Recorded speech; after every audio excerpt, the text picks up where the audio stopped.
Well, I'm glad you persevered. Yeah. I'm glad you stuck with it. I'm glad you pounded the pavement and made sure I got your attention, and we lined this up. So thanks for being here. Yeah, dude, you're welcome. Thanks for finally responding. Well, we're chatting about it, and I just want to say it again out there. If you're trying to get a hold of me, just be persistent. There's a lot of platforms. I got a lot of platforms to manage, and a lot of DMs and a lot of like comments, and like I was telling you, I don't know if I don't know you or haven't built a relationship already, or we haven't interacted in comments, or like I don't follow you. It's hard to just like, it's like a cold call. It's like, okay, who are you on planet Earth first? Yeah. And then are you a bot? Are you real? Like what? And then when you send a message, if it's like 18 pages long, I'm probably not even going to read it because I don't read good. Dude, I feel you. You got a funny story on that. So keep it short, sweet. Start building a relationship. I'll message back and forth. Don't come right out of the gate. Not that you did any of this, but like just for anybody out there, don't come right out of the gate with an ask. I get a lot of that. Like, yeah, because I think I just started out just saying, thanks, man. Thanks for what you're doing for the trade. And I think that's all I said. And that's what'll start the conversation with me. But if like you start with an ask, like, hey man, could I ask you a few questions? It's like, first off, you need to learn how to communicate to people. First off, yeah, exactly. First off, yeah, you can ask questions, but can I ask you a question first? Yeah. Did you Google the question first? Yeah. Like, is this something you can ask ChatGPT or Google first before you ask me? Like if it's how do I get into the trade? Chances are you can probably AI that shit now. If not, like old school Google, but asking me how you get into the trade. I don't know. I got 150 episodes that tell you how to get into the trade now. There's lots of social media. Anyway. Dude, that's just such a wild question to me. How do you get in the trade? Why are you asking the guy that does the podcast? Just go to your local utility. Yeah. You see a bucket truck, pull over. Yeah. Guaranteed. We all love talking about our job. My God, riding in a truck with one. I did that pull. Yeah. But dude, yeah, I guarantee you that old foreman is going to talk your ear off and tell you. Or he's just going to tell you to get off his job site. Yeah. It's going to go one or either way. But hey, man, at least you try. Be a gnat. Yeah. Be a gnat. Bug them. Yeah. And that's how I got my job. Yeah. I almost got my best friend fired. Really? Yeah. We'll dive into that in a second. But just a quick story. He said, hey, man, we got a spot open. And you're going to want to come work with me, man. I got a great foreman, 2 good linemen, dude, a lot of knowledge. He's like, dude, this is my GS number. Call him. Dude, I called this man, emailed this man, text this man every Monday, He's like, Wednesday. Who gave you my number? Dude, he did. Finally, he was like, all right, I got a spot open up. Have you ever done any hot work? And I was like, no. I've simulated at line school, but no, I've never done it. He's like, all right, fine. What are your sizes? And I give him my sizes. And I finally meet him. That's the first thing he said. Who gave you my contact information? And I was like, well, you gave me a job, so I'm not going to lie to you. Bo. He calls Bo in the office. He's like, if you ever give my fucking contact information out again, I'll fire you. He said, I only hired this guy because he wouldn't leave me alone. This guy wants it and he's hungry. Needs a job. Like, that's how you get in the trade. Be a gnat. See, but there's something there. Like, there's persistence without being belligerent. That's another thing, too, is all these guys in the trade, they want, because our retention rate and our cyclic rate for ground hands, it's just a revolving door because guys think they want to get into it. They see how strenuous and hard it is, or they get their feelings hurt by somebody yelling at them or cussing at them. Dude, they want to see how bad you want it. And dude, I'm a kind of an advocate for a little bit of hazing because I want to see how bad you want it. I want to see what you're willing to go through to get here because it's like being in the Marine Corps. I'm going to be in a foxhole with you every day. You're my eyes on the ground while I'm up there working. Like, You're watching my back and my blind spot and make sure I'm going home when I can't see something. And dude, I'm going to take care of you just like while I'm in the air or I'm on the ground. Like, I'm going to treat you that way too. And I want to make sure that you're a stand-up guy that's going to do that and make sure I'm safe. Be your brother's keeper. Love this. So what do I need to know about you from your past, from your childhood, that would help set up me understanding who you are today? Well, I was born in a small town called Trenton, Missouri. It's where my dad's from. My mom's from Texas. They met on the high school rodeo circuit. Okay. And then my dad, he worked at the saddle shop with my grandparents, Veach Saddlery. And my mom was going to college at the time at North Central Missouri College right there in town. I think she was getting her degree in accounting because she ended up being an accountant at Justin Boots after they divorced down in Texas. Then my parents divorced when I was 3, so I moved to Texas with my mom. And then I spent my summers and most of my holidays up there with my dad. And then almost the rest of the time was in Springtown, Texas. Small blip on the map, just west of Fort Worth. What was that split like for you? Like, as a kid being 5, it's a wild thing to think about, is how much you love your parents and you want to be together, even if you don't understand the toxicity that they're dealing with, that they don't get along. But it's like weird to go through the split where you spend so much time with one parent and you create like this bond. Well, you're the one that looks out for me and you're my caregiver. And then you go see the other parent and you're like, I don't know you that well. I know you're my dad, but you're a little shady. And you're like, oh God, I don't want to go. But then after a while, I'm really thankful that I went through that experience, because now I'm really good at being a chameleon. Like, I can blend in with any crowd. The same way I came in this morning. Like, dude, me and you just start vibing. Great conversation. And I can always kind of find like a common ground with people too, to relate to, work my way into taking your shield and barrier down to where we can just flow together. And I think that experience going through it sucked, but it was really beneficial, I think, to who I am for my character. That's interesting. It's funny you say that, because like I've always felt that I can be a bit of a chameleon as well. I kind of like, I treated the line trade like that too. As an example, it's like, you know what it's like in the line trade when you get working for somebody and it's like their way or the highway. It's like, you know what I mean? Yeah. Like, that's prevalent throughout the trade. Yeah. Like, those guys that you show up on their crew and it's like, this is the way we're doing it, and I will accept no other way. Okay, man. I was never that way, but I was always come in and be like, all right, I'll have a look and see, as long as you're not, doing something unsafe or asking me to put my life in jeopardy, I'll do it whatever way you want me to do it. I don't really give a shit. It always helped me learn other ways to do things. And I just think that that's a bit of better of a way to like flow and like open somebody up, or just like fit in with a group, is like, just get in there and fit in. You don't have to like, so if you're one of those guys and you show up and you're like, it's this way, and the other guy's like, no, it's this way. And it's, dude, you're going to create that us versus them mentality. And you're not going to fit into it. It never made sense. I'd watch guys fight all day long or all freaking job long over their ways. And here I'm just like rocking down the middle. It's like, all right, guys, we're still getting wired. I mean, I still do it every now and then. Job's done. Yeah, but yeah, because when you think about it, every crew is like its own little tribe entity. No matter if you're all out of the same company, like every crew, it's like, who are you? We're better than you. You want to go? I bet we can work this pull out and set it faster than you. But they all have their own way. Like, talking about that, what a great experience for me was, I was under a foreman kind of like that. And then I got a new foreman, and I love this man. Dennis Manis. This guy, old. He's got to be in his 70s, but he's one of those guys that just been building. He probably set the first pole for Southwestern Bell when they ran that line. But, dude, he's got his own way of doing things. There's specific things that he wants done his way. Other than that, he's going to walk up and he's going to say, hey, this is the pole we're doing.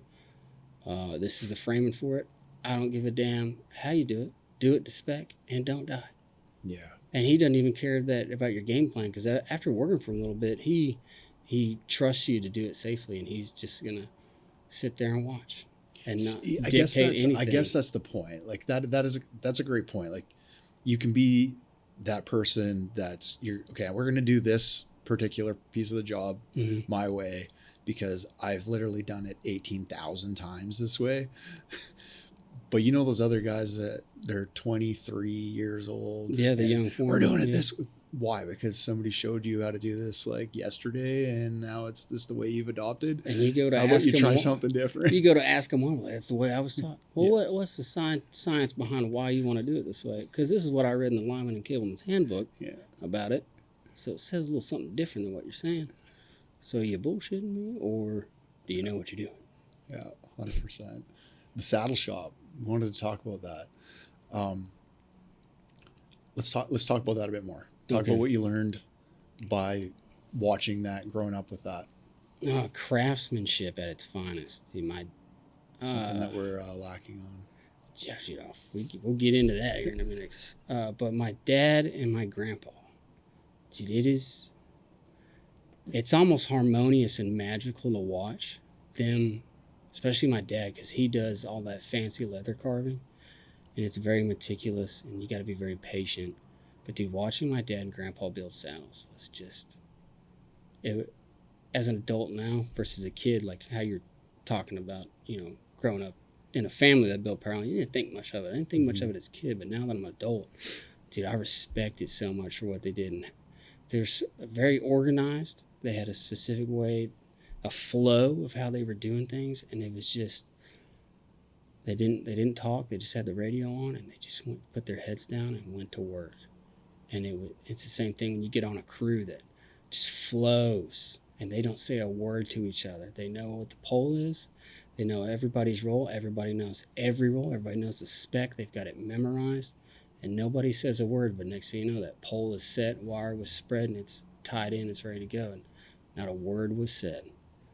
And that was just pretty awesome to watch and grow up and be around. I learned a lot of patience. Like, my dad is one of the most patient teachers I've ever seen. My grandpa's the same way. And they're really good at teaching, and it's kind of washed off on me where I'm the same way. And they know how to explain things very well. Like, they know how to dumb it down for anybody to grasp it and understand it and really take a hold of what they're saying to get the task done. And if you mess it up a bunch, they're not going to get mad at you. They're going to be like, well, you're going to have to start over. It's going to cost us a little money, but, well, at least you get an opportunity to do it again, to get better. And you're like, What do you think this is super interesting, because what do you think the good attributes are of a teacher, like a good teacher? Communication. And I think intelligence too, but intelligence not in a grade of like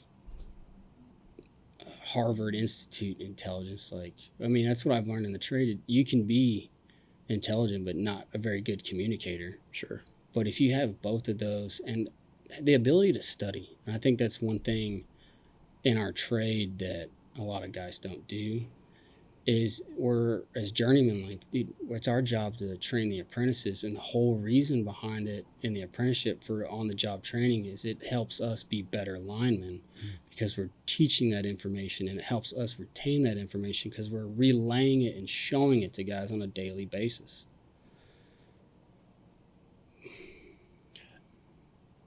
I love that, because I've struggled with I've been thinking about this a lot lately, stumbling over my words, but the reason is like I feel like I haven't been a great teacher, and that I was trying to figure it out the other day, actually. Like, what is it about me that I need to improve in order to become a better teacher, instructor? And I'm not just talking like line trade. I'm just talking teaching anything in life, like teaching my kids anything.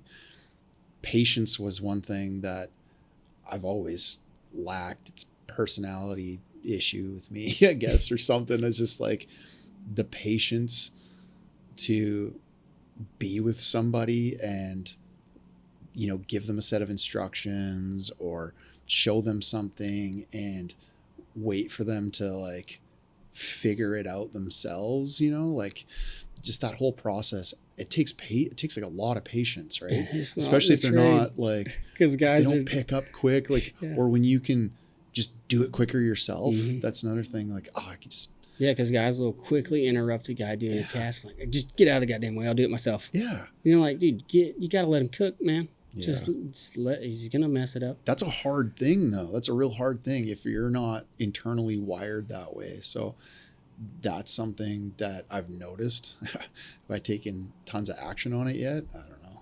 I'm trying. I need to figure that part out. Like I think how the to best thing you do is disassociate yourself from it. Don't hover while you're doing it. Mm-hmm.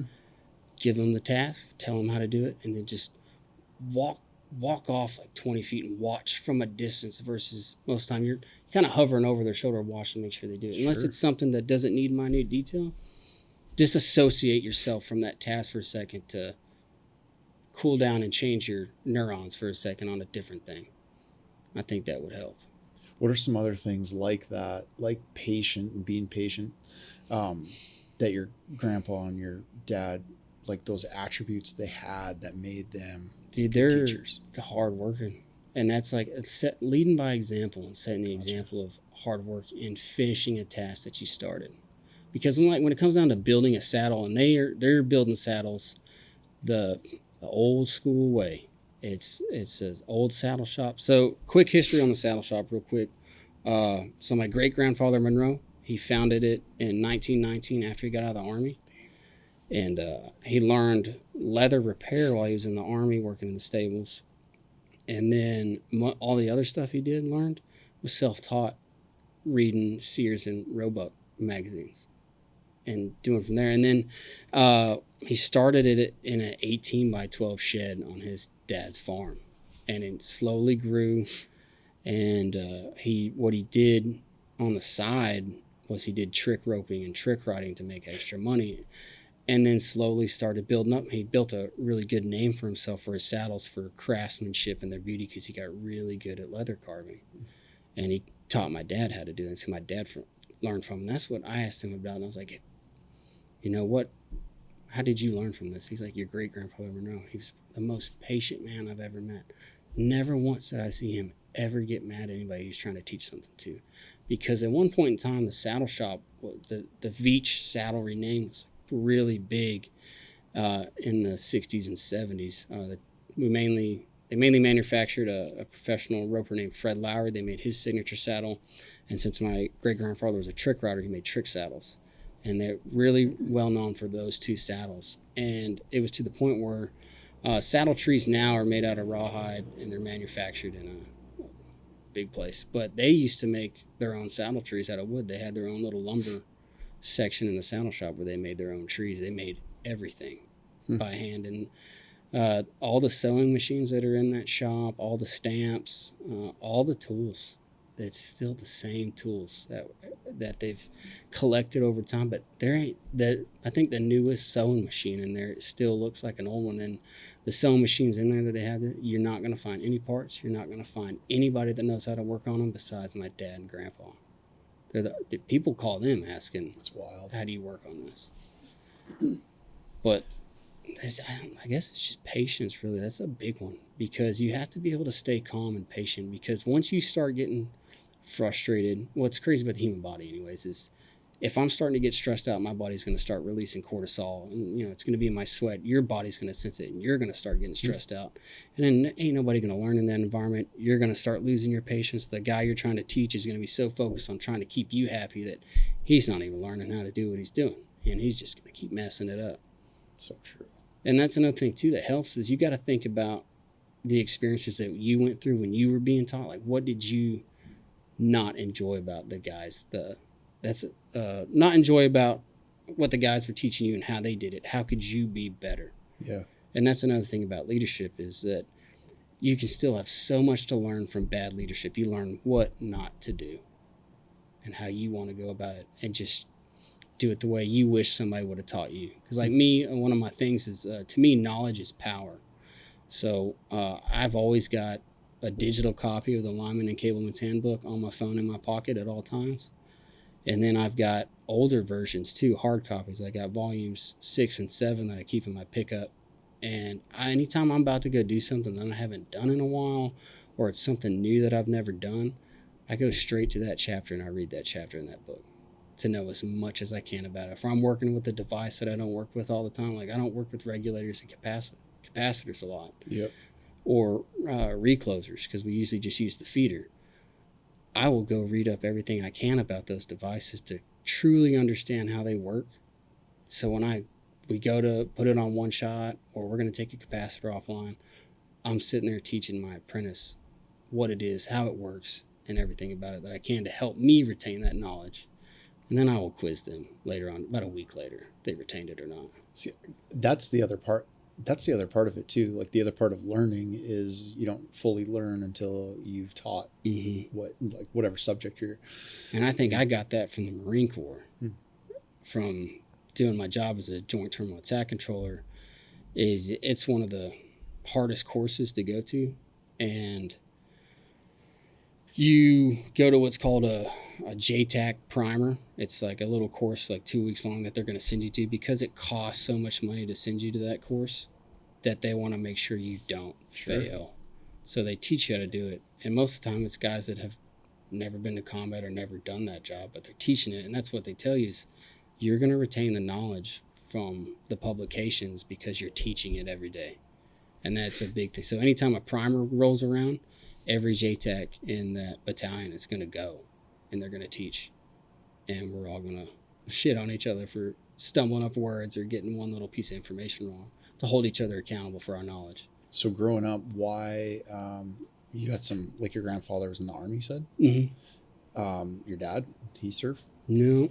What made you decide, why Marines? Why'd you decide to serve? I'm glad you asked, because I was kind of rehearsing the answer to this question, how I wanted to tell it. So growing up in a small town, especially with my mom, I didn't have a masculine role model really to look up to. So I was a rebel without a cause, and I had no idea what I was being resistant against to. So it was skateboarding metal and smoking a lot of pot. But I was kind of a statistic getting out of high school. Like, I knocked my ex-wife up 6 months after we graduated. Dang. Yeah, and I was just a burnout, man. I had self-worth was real low. I had no idea what I wanted to do in life. I had no prospects. And I've come from that millennial generation that is like, the world owes me something. Give me a job. I don't have any skill set, but you owe me a job. Nah, man, brother, nobody owes you nothing in life. The only person that you owe something to is yourself. And I learned a lot from that as I got older. And I understood why it was so hard for me to get. I had no skill set. And I had opportunities that I pissed away. And now I was really struggling because I've got a baby on the way. I'm 18 now, or 19. And all I'm doing is working on different ranches, just mending fence. I'm not learning any skill. I can build the piss out of a barbed wire fence and weld some gates up, but I got no skill. And I think an eye-opener for that was working with these Hispanic guys once building a pipe fence. And they're like, it's pretty funny watching the white guy get paid like us for doing the skilled work. And I was like, damn, I really need to do something in my life. And I was living with my buddy at the time. Sorry it took so long, but I feel like that build up needs to get there. Yeah. But we just got done smoking. We're sitting on the couch, and he's like, dude, we should join the Army, man. Let's do something. And I'm like, all right, Cheech, let's do it. So we go to the recruiter's office, and they told us, we need to clean up our act. And we're like, okay. We begin to do so. We go take a practice ASVAB just so they can see where we're at. And the ASVAB's a test they make you take to see what you score, to see what jobs you can qualify for. Sure. And right now we were pretty focused on doing the Army Ranger program. That's what we wanted to do. There was a sign-on bonus for me. I was poor, so I wanted that extra money, and I had a baby on the way. And then I was like, I'm not really feeling the Army. These guys kind of look like not to talk smack on the different branches, but I'm not a fan of them. Thought they kind of looked like a bag of ass, but I could tell the guy didn't have conviction the way he was selling the Army to, and it didn't jive with me right. And I walked into the Marine Corps recruiting office, and I don't know if you've ever been to a Marine Corps recruiting office, but the Marine Corps recruiters always wear their their dress Charlie's. It's blue pants with a red blood stripe, and it's in a khaki shirt, either long sleeve or short sleeve, and they've always got that white, nice cover on with the golden eagle logo. Super professional. And I walked in there, and the first thing I said was, what kind of sign-on bonuses you guys offering? Dude, this guy stands up loud and proud. and he hook, line, and sinkers me with this little speech he gives about the only people we take are guys that want to be Marines and guys that want to serve their country and guys that want to be here and be men and be Marines. And I was like, fuck you, I want to be here. Sign me up. Let's go. I'll prove you wrong right now. You got me good. And then he's probably laughing so hard. Oh yeah, Sergeant Cody Leak, man, he got me. And that's how I got into the Marine Corps. And then from making a lot of bad decisions, I knew I needed to get out of my town and get away from those options. Yeah. And get them in my rear view. And after I got out of MEPS, he's like, so you qualify, you can do every job. I said, I don't care. Get me out of here. What's going to get me to boot camp yesterday? He's like, all right, man, we can do this. It's the same thing Mark Savage did, NBC. I had no idea what it was. Nobody in boot camp knew what it was. And so I didn't know what to expect. Mark made it sound really sexy, but to me it was the... Mark has that ability. It was the most boring job in the world. I hated every minute of it. And the moment I did one deployment as a Seaburn guy, and it was during my time up for re-enlistment, and we were on the 22nd MU. We deployed with 1-6, and being a pogue, and a pogue is just somebody that's not a grunt, and watching all the grunts get kitted up to do stuff, I'm like, these guys look like killers, meat eaters, baby. That's where I want to be. That's what I signed up for. Here I am with my flak and Kevlar on, looking like a soup sandwich. I got my grenade pouches on my chest, looking like a set of boobs. And here these guys are, face paint on, like they've got all their gear staged, like specific tactical ways to be, fast and accurate, and I'm like, I look like an idiot. I don't want this job. I look like a boob. No, I ain't about it. So as soon as my re-enlistment came up, I re-enlisted into lat move, and I did a lateral move to a different job. While I was deployed then on a ship where you sleep, it's called a berthing. Yeah. And we were in a big berthing. Down our aisle, there was this section called the Anglico section. It stands for Air Naval Gun Liaison Company. And they're a fire support unit that will control artillery, mortar fire. And they also control aircraft for close air support. And they get attached to foreign coalition forces that don't have those assets. So they'll go with like the Jordanians, the Afghan army, the Brits to help them out, to give them that asset for their scheme of maneuvers. And those guys taught me all about the job. And I'm like, dude, that is sexy. Blowing stuff up all the time. Watching stuff disappear, yeah, dude. I want to do that, man. So I lat moved, and I went to school for it down in Fort Sill, and then that's where you'll do your artillery stuff, and then you'll go to Coronado Island to do naval guns. And Coronado Island is one of the most beautiful places in California that I've ever seen. And then that was that, and that's actually where I got in trouble, and didn't know it at the time, but I ended my career. What'd you do? Hazing. Me and all the other lap movers, we got in a lot of trouble. There's a huge investigation. And at the time, we were just doing what was done to us. And this is something I learned. One of the things that I'm grateful that I learned from that is about what I said about take from bad leadership and learn what not to do. And that's what I learned from that is what I was doing. I didn't enjoy it at the time. So I was just doing because I thought, that's what we do. We're Marines. We verbally berate each other and haze the piss out of one another. Yeah. And looking back at it now, man, we could have went about everything a completely different way because you don't ever want to be that leader that... How old are you at this point? I was just 24. I was 24, 25 at the time. And, but... You don't want to be that leader that leads through fear because they're not following you because they want to follow you, because you inspire them to succeed for you for mission accomplishment. They're only following you because they're scared shitless of you, and you're not. That's not a good environment anybody wants to be in. Yeah. But, and then when I showed up to my first unit, it was basically like being, I guess, the equivalent of a journeyman, because of the rank I was at. I was a sergeant. but with the knowledge of a groundman. I barely knew anything about the job. I could barely do a call for fire for artillery and naval guns. Wasn't good at it at all. But the retention rate in that MOS is very low because you deploy at a cyclic rate in that MOS because you get attached to grunt units to give them the artillery and asset. So you're deploying every year. So imagine being in for 4 years, being gone 9 months out of the year, being home for 3 months just to turn around to start doing a workup for another deployment. You're done. But that MOS gives a big retention bonus if you sign up to do another 4 years of that job. I didn't get it. I thought I was, but I didn't.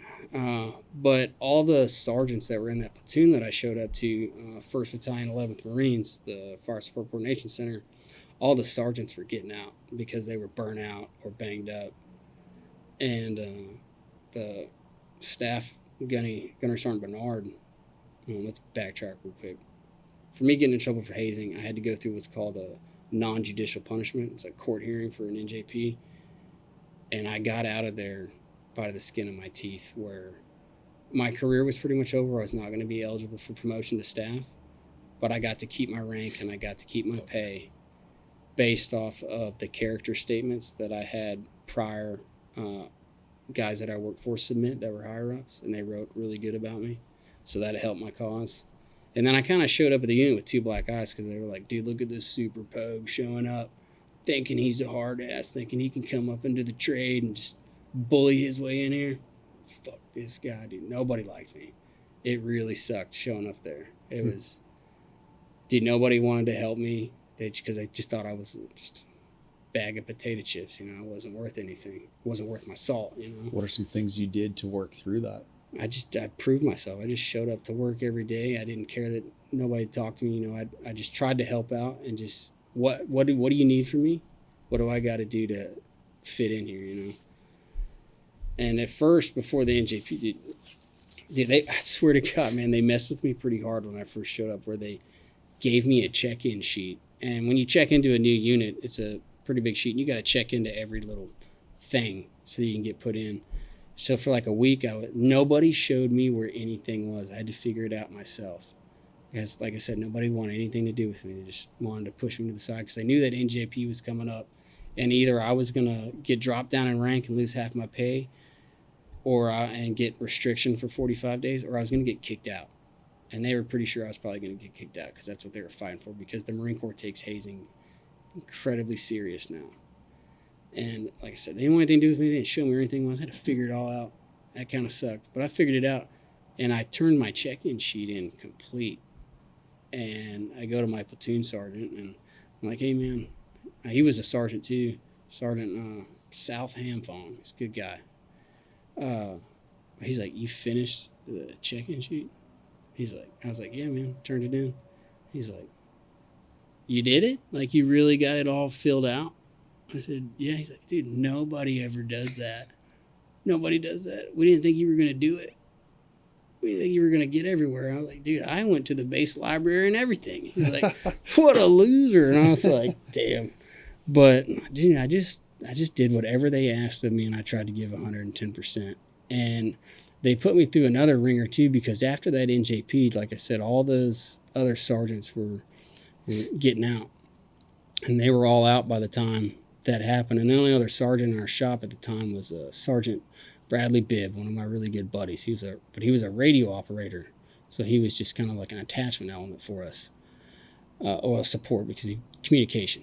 And for the platoon sergeant, I needed to be a fires guy, and they made me platoon sergeant. And I was like, what? That'd be like making a ground hand the foreman. I'm like, I don't know anything, but here I am in charge of making sure these 90 guys show up, that they're getting their tasks done, and all their plans for the next week are getting submitted. And I did all right at it. I thought I did pretty good. I had a really crappy turnover. I had to go through some really rough stints about making some screw ups. But I just proved myself. And then they were like, hey, man, we don't have any sergeants, so we need to make you a JTAC because we need a JTAC for this upcoming deployment. So we're going to send you. And I'm like, all right, okay. And I knew what a JTAC was. I didn't know really what the job entailed. And all it took to do that job, man, I loved it. I was very passionate about it after I learned it, and I got pretty good at it. So a joint terminal attack controller, what they do is they give the asset of close air support. They're the guy that paints the targets and gives the target location for close air support to help a ground ski maneuver with their mission set. And they give that asset to them for either fixed wing, rotor wing, or UAS. But you also incorporate artillery fire and mortar fire to suppress enemy air defense assets. And you've got to interdict those two where you're doing them at the same time. Dude, it was pretty complicated. It sounds complicated, but after you master a basic call for fire, and then you understand the flow of communicating to the aircraft, how you can do everything, and then you separate the aircraft from artillery fire either laterally through altitude separation or by time. And then once you get that down, it's pretty simple. What helps though is you're not, it's not one guy doing all the work. You're on a small team called a FIS team, a fire support team, and you'll have a radio operator, a low artillery guy, and then a joint fires observer, and then an artillery officer, and then you'll have a grunt officer with you too, and that's your FIS team. And then your lowest artillery guy, he's the one that's doing what's called a terrain sketch, where he's got a piece of cardboard or a piece of an MRE where he's drawing like a portrait of the battlefield and writing and drawing all the targets where they're at in their locations and putting the grids up there. And then your JFO is going to help you build your 9-line and your 12-step process and all that stuff. And then by the time it gets to you, you're able to read off a script and just flow with it. Interesting. I bet a lot of these things translate back to career now, life. Oh, yeah. That because like I said, that course is I think it's one of the hardest courses to go through. Sure. So when you go to that course, and it's also on Coronado Island, you're actually going through that course as an enlisted guy, and the Marine Corps separates officers from the enlisted. Funny thing is they've got a book that the Marine Corps puts out that all officers need to read, and it refers to the enlisted as a bunch of unruly brutes that need to be tamed. Basically, like we're just a bunch of rock eaters just throwing sticks at each other. Yeah, crayon. I fucking hate that joke, but everybody says it at work. But whatever. But you go to this course, and it is very professional, and it's ran like I would assume how it would be when you go to college, where you're given a monthly schedule or a weekly schedule every week. And in that schedule, it tells you what your homework assignments are, what your reading assignments are. Dude, and every course I've ever been to in the Marine Corps as an enlisted guy, they give you that. And you they never go off of it. It's just like a wicket they've got to hit to give you. So when they gave me that, I just, no, man, I needed that thing. It was my crutch, and I didn't know it. And I had a broke leg, and I just threw my crutch out the window going down the highway. So when I went in for my first test, it was just a handwritten test based off of the first section that we went over that week. And when you're at this course, you're only allowed 3 pink sheets, and if you get a 4th pink sheet, you're dropped. And a pink sheet is just a fail. And every time you get a pink sheet, you're going to go to the chain of command of that detachment, up each level of that chain of command, to discuss it, why you failed, what they could have done better.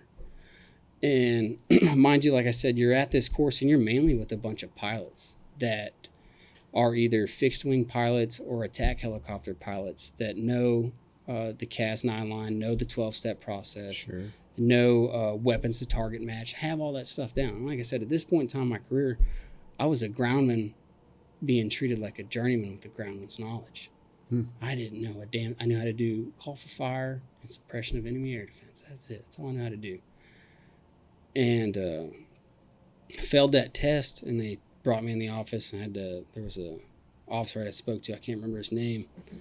But he asked me, why did you fail? Did you not study and do your homework? I was like, study and homework? What are you talking about? Nobody assigned us anything. He's like, dude, it's in the schedule we gave you. And I'm like, oh, I hooked that in the trash after you gave it to me. And they're like, Nah, dude. I'm like, he gave me another one. He said, follow this, do what's on here, and you'll pass. And I also told him, too, everything I'm telling you about. Like, dude, I don't know anything about what you're teaching me. I've never done it. But so to be a JTAC, there has to be specific wickets you have to hit to be eligible to do it. You have to be a sergeant. You have to have 2 deployments under your belt. And at least I think both of them have to be as a joint fires observer, which is a step below a JTAC. The only thing you can't do is say, hey, man, you're cleared hot for your munitions release. But I didn't have any of that. The only thing I met was I was a sergeant. But like I said, my unit was so hurting for them that they got me to go. They got me a spot. And when I told them that, they were like, oh, okay. All right, we are a special needs child. We're going to give you a little more attention one-on-one. And they did. But I ended up getting 3 pink sheets and throughout the course. And it was the other 2 pink sheets were when I was doing simulated controls. We had this pretty cool simulator that you ran with the computer. It was this, they called it the Thunderdome. It's this big dome, and it's got a projector, but you've got all of your equipment that you're going to use for laser guided bombs, sure, target acquisition and stuff, and sandbags. So it's built like a little observation post. But I messed up 2 controls. I messed up 1. If you miss one little thing, you're pretty much failed, because each part of that process and that detail is very important for that pilot. Because that pilot, the pilots are pretty much taught that, hey man, the JTAC's trying to kill you.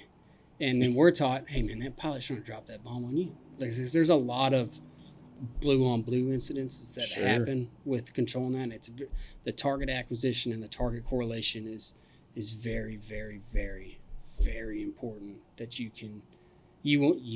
because sometimes, I mean, now we have the capability to what's called use Link 16 to access for fixed wing, it's a pod. For rotors, it's a sensor, and it's their digital stuff that they can see with their cameras. And we have the ability to link to them to be able to see what they're seeing. But most of the time, and you're going to have to rely off of word of mouth over a radio that they're painting the target that you painted to them. And I imagine this is like, you're talking about close air support, meaning like you're in the thick of it too. Mm-hmm. Like shit's going down. Yeah, I never got to go to combat. But I did a lot of training, and I mean, like, I can only imagine what it was like for guys that JTACs or SOTACs that had to do that job. Like, I mean, they showed us a bunch of combat footage of guys, like close air support is pretty much with anything within 95 meters of a friendly force. Jeez. And dude, some of these guys were having to do strafing gun runs, and with doing it parallel to the forward line of troops. So what that means is whoever is your most forward guy in that situation, that's where your flot line's going to be. You pretty much just draw an imaginary line, and you're going to have that guy do a gun run straight parallel to it. And it was a situation in Iraq, and these guys were under heavy fire. And dude, this guy had to come in with like 25 meters of them. Yeah. And I did a training scenario, and my favorite aircraft I worked with was an A-10 Warthog. I don't know if you've ever seen one, dude, but it's slow, but dude, that thing it's a flying tank, and it's a tank destroyer. So what it's meant to do is to kill tanks. And dude, I was doing a field op with the Army in I can't remember that base right now, but it's out in Cali, and I was sitting on top of this hill. I had like 2 BMPs in front of me, and I needed to take them out because they were simulating that the guys behind us were under fire, and it was like 95 meters. And just I watched this aircraft come in to simulate it, and it looked like he was pointed straight at me, but I knew he was pointed at the target. But I could not imagine like what that must have been like for a lot of guys in combat scenarios to do that, because like I said, they showed us a lot of blue on blue footage, and that's stuff people aren't going to talk about because it's not sexy, and they don't want people to know about it. But they stress that a lot in school about how important it is to really pay attention to what you're doing, because there is also one blue on blue incidents, which sucked, was there was a village, I think it was in Afghanistan, where the village was laid out and it looked like two hands like this. And, they would mirror each other. And I think the JTAC was it was either a ring finger of the left hand or the right or the middle finger. And the target was on the opposing mirrored finger. But he didn't realize the pilot was looking at him. And they were just, the stress of the situation. Yeah. Shot them instead. What are tons of training? What are a couple things that you bring back from all of that training now into your career now, into life now? Things that pop into my head are communication. And communication is such a huge topic, huge in the way of we talk about it all the time, but huge in the way of there's so many different ways to communicate. Mm-hmm. And it seems to always be, I remember this one company I worked for, it was a hot topic all the time. It was we need to become better communicators. We're not communicating properly. But they never told you how to do it. Nobody told you how to do it. They're just asking you to do it. Because nobody's it almost seems like nobody's formally trained in communication tactics or mm-hmm. How to be a good communicator, both from a personal level and larger scale communications. It's such a big topic. Mm-hmm.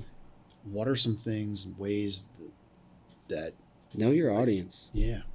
And one of the things that I love talking to people. I like talking. I like learning about you, because that way I can learn your background. I can learn either if you were raised in a blue collar family or a white collar family. And what I mean by that is a blue collar guy, I can sit there and cuss at you in my conversation all day, and you're not going to think nothing of it. You're not going to think I'm less intelligent because I'm not articulating my words well, and I'm using different words instead of cuss words as filler words. And versus a guy that was raised with a white-collar family, college education, you can always tell a big difference between a guy that was done that because of the way they communicate. And with those guys, you have to really pay attention to the way you speak, and you have to speak with intelligence, conviction. You need to use proper definitions because words have meanings. Unlike a blue-collar guy, you can kind of beat around the bush, use different words that are not 100% accurate but encompass the same thing, and they're going to get it and understand it. Mm-hmm. And knowing your audience is a big deal, who you're going to speak to, because even thinking about it, moving up in the trade, because for instance, for communicating, so is the JTAC, the Marine Corps does a really good job of planning, and I'm a big advocate for it, and it's called decentralized command. Sure. And like you said earlier, you're either going to work for a guy that is going to control the whole situation, you're going to do it my way or the highway. Well, in decentralized command, the leader's going to come out and he's going to give his commander's intent. And then all the guys that are involved in that have their own little special things, are going to formulate that plan together, then bring it to the commander and hey, man, this is what we can do for you as your assets to get mission accomplishment. And this is how we kind of want to do it. And what that commander is going to do is he's going to pick little holes in their plan that maybe they missed or didn't think about, or he doesn't think they have a contingency plan set in place for that. And then they'll build the plan. And when you do that, when everybody's involved in that, everybody's hearts are into it, and everybody's going to give 110% into it. And I kind of think that's what you were getting at when you have a guy that says you're going to do it my way or the highway. At that point, nobody cares because they don't feel involved. They're not able to take ownership for the situation. Yeah. And doing that as a JTAC, because that's what I would do is I would hear the commander's intent. They would tell me what assets I had to use for this mission set. And then I would go back and I would just look through my publications. I would sort through my knowledge of what that aircraft is capable of, its abilities and whatnot. And then I would come and brief him hey, this is the munitions we're going to have. These are the best weapons to target match for those munitions. This is the aircraft we're going to have. This is how long it can be on station. Judging by our AO, these are probably going to be for fixed wing, these would be our best control points. And for rotors, these are going to be our best holding areas and battle positions. This is what, and then I would get the pieces of what each platoon was going to do. so I could understand their flow through the battlefield, and then I would go from there. And then our artillery officer would do the same thing with his fire support control measures and what assets we had to deal with. And then we'd just piece it all together. So do you find that you use those tactics? Yeah, especially when I communicate with my audience, because in that scenario, when you're doing all that planning, it's not really, it's a higher up enlisted guy than I was, like either a staff sergeant or a gunny, and it's going to be a young lieutenant or all the way up to a major. And you've got to learn to communicate to those officers. Because like I said, they just think we're a bunch of unruly rock eaters. So you've got to learn to articulate the information and speak very well and with conviction and enough to they know that you know exactly what you're talking about. Because those guys will just, as soon as somebody starts to sense that you're BSing them, and that's why I'm a big advocate for knowledge is power, and that is why I always carry a lineman and cableman's handbook with me. So in case, and that'll help you too sniff out guys that are BSing you on something that don't know what they're talking about. And I think that's we'll get on that subject in a minute. No, it's all good because it's such, like I said, such a big, wide-ranging topic. When I came up in the trade, in the area that I came up in, cell service is like something that you lose instantly 5 minutes outside of the small town I grew up in, right? So we had to rely on radios all the time, handheld radios, and like not CBs, but two-way radios. And then there were certain repeater systems that, because we serviced an area of power lines that you could leave west of the town that I grew up in. It's called Williams Lake. You could go west. It's central British Columbia. You could go west 7 hours on this little highway called Highway 20, drive 7 hours. There's nothing but cowboys, ranches, and reservations until you hit the ocean, beautiful. Right? Like it's they call it the Wild West still, because it's just like you cross this big river called the Fraser River. You come up and then you hit this plateau, and it's plateau, and you can see the coastal mountains in the distance, and you punch through the coastal mountains, and then you're on the Pacific coast, right? So we'd service that area, but there's zero cell service out there at that time. I don't even know if there is now. And so it was all radio systems, and then you'd have to like call these different repeater towers in order to reach different like distances. Oh yeah, we do right? the same thing. So like each repeater tower would have its own trunk, which would get a certain distance, but then you'd have to step. The trunks were stepped as well, right? So anyway, we had to learn radio procedures, and a lot of it was like a lot of communication that I still use today is like repeat back stuff. And it's kind of taught now, but you got cell phones. Yeah, radio etiquette is not taught. Radio etiquette's not taught, right? And this is, drives me nuts. It's something that you learned as well, but like I learned it through the trade. You learned it probably through the military.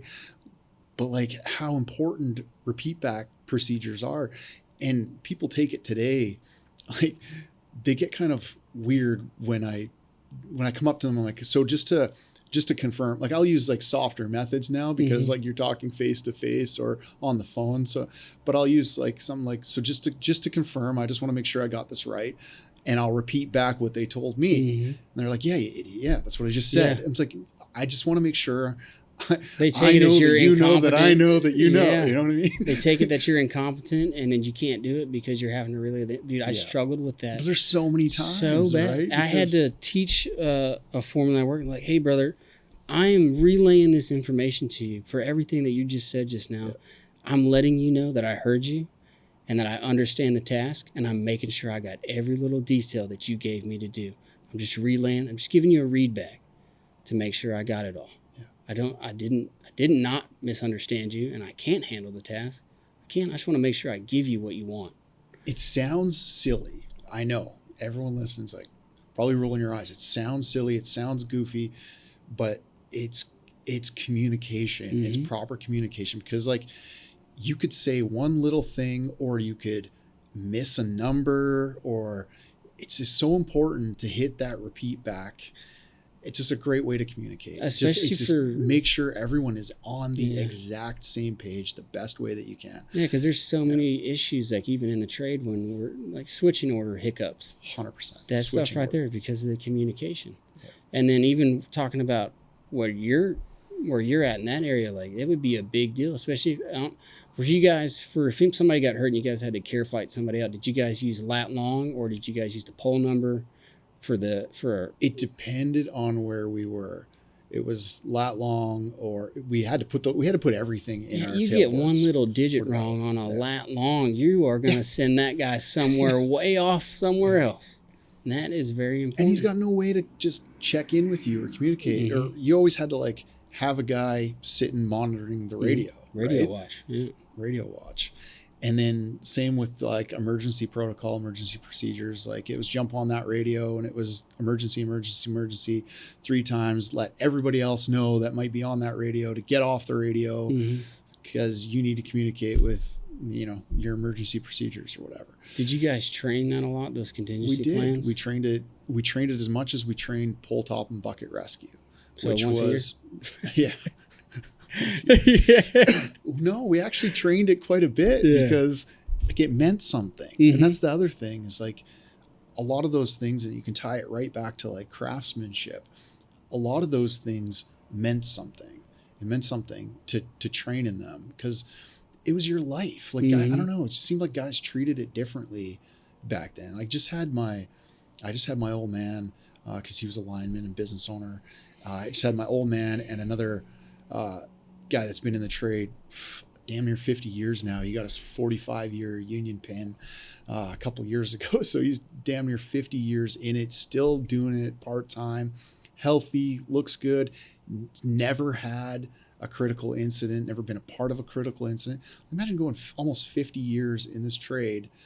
Like think about when you started to now. That's a guy that everyone needs to learn from right there. 100%. But it's because we always did these things. Like these things that seem stupid, seem small, but these things like be a good communicator, you know, like bring things up that are important things to bring up things that you see that don't seem right.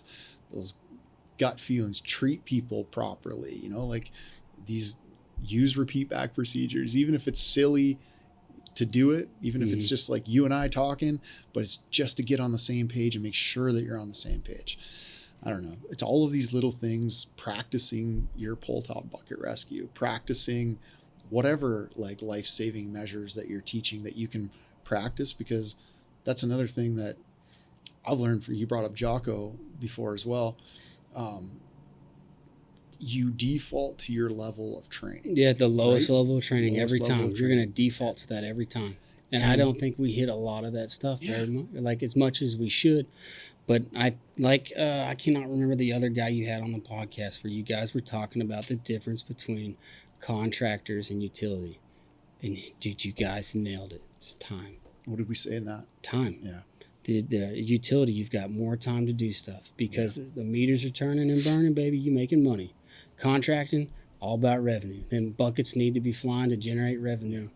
And I don't know if it's with inflation or just in an election year, but it's like the jobs aren't able to bid where you can comfortably not slow roll it where you're milking it, but to slow roll it enough not to be pressured that I've got to set 10 poles today, even though they're all 45-foot concrete poles. I got to get all these banks done to make enough revenue to cover the day so I'm not in trouble. And I don't know. I have got a mentor that he's probably the best tool that I've got in my toolkit. Mr. Gale Flowers. That man is a walking lineman and cableman's handbook. Like he's probably read volume 1 to 14 now.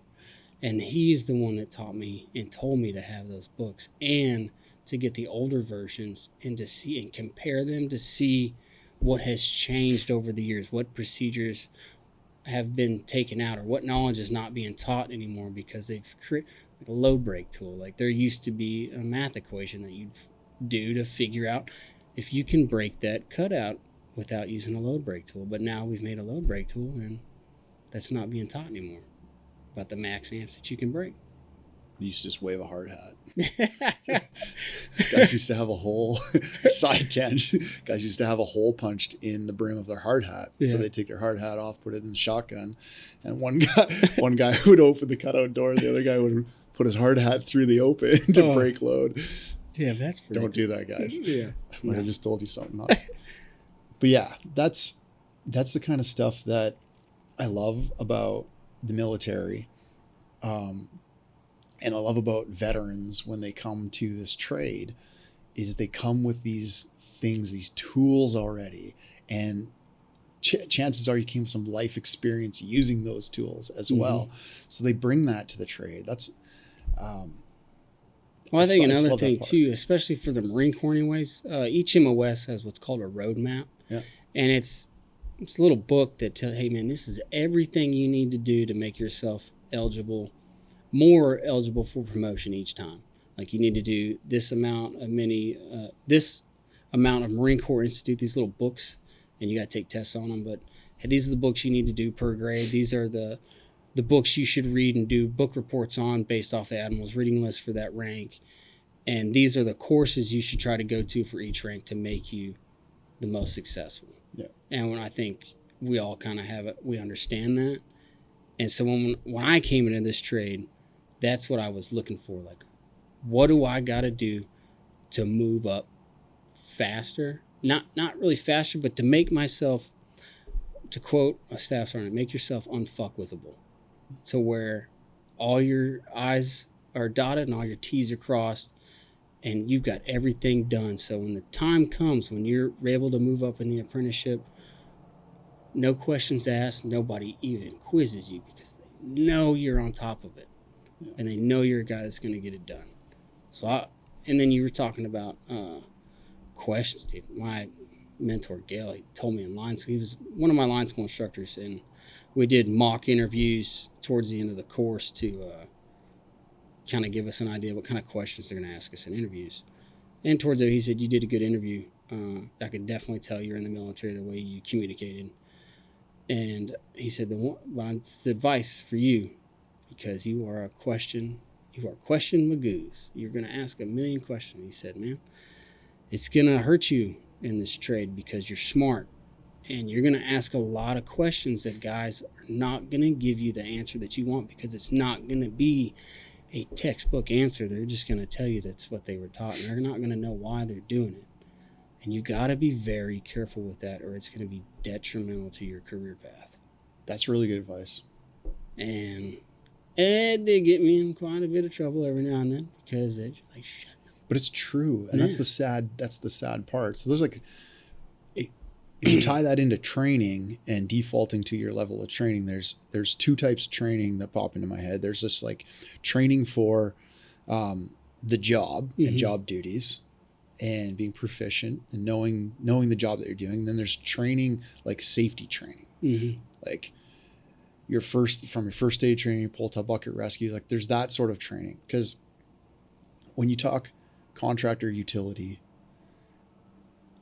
has more time than contractor, but we all have the same amount of time if you're talking about an incident and safety. And that's why not compromising on that training, making sure that you're getting the training you need and that you're doing it. So many times, I'm guilty myself back in the day, because I just didn't grasp this and grasp the concept of how important first aid training is and all of that safety related training is. I come in and, your feet go up on, whether you put your feet up on the table or not, that's what you're thinking and doing. You're checked out, right? You're like, oh, it's another first aid day, whatever. I'll get paid my 8 hours, go home, deal with this. I'm bored, right? But sit in there and pay attention, because it means something. And when the time comes, if it comes, hopefully it doesn't, you'll default to your lowest level of training.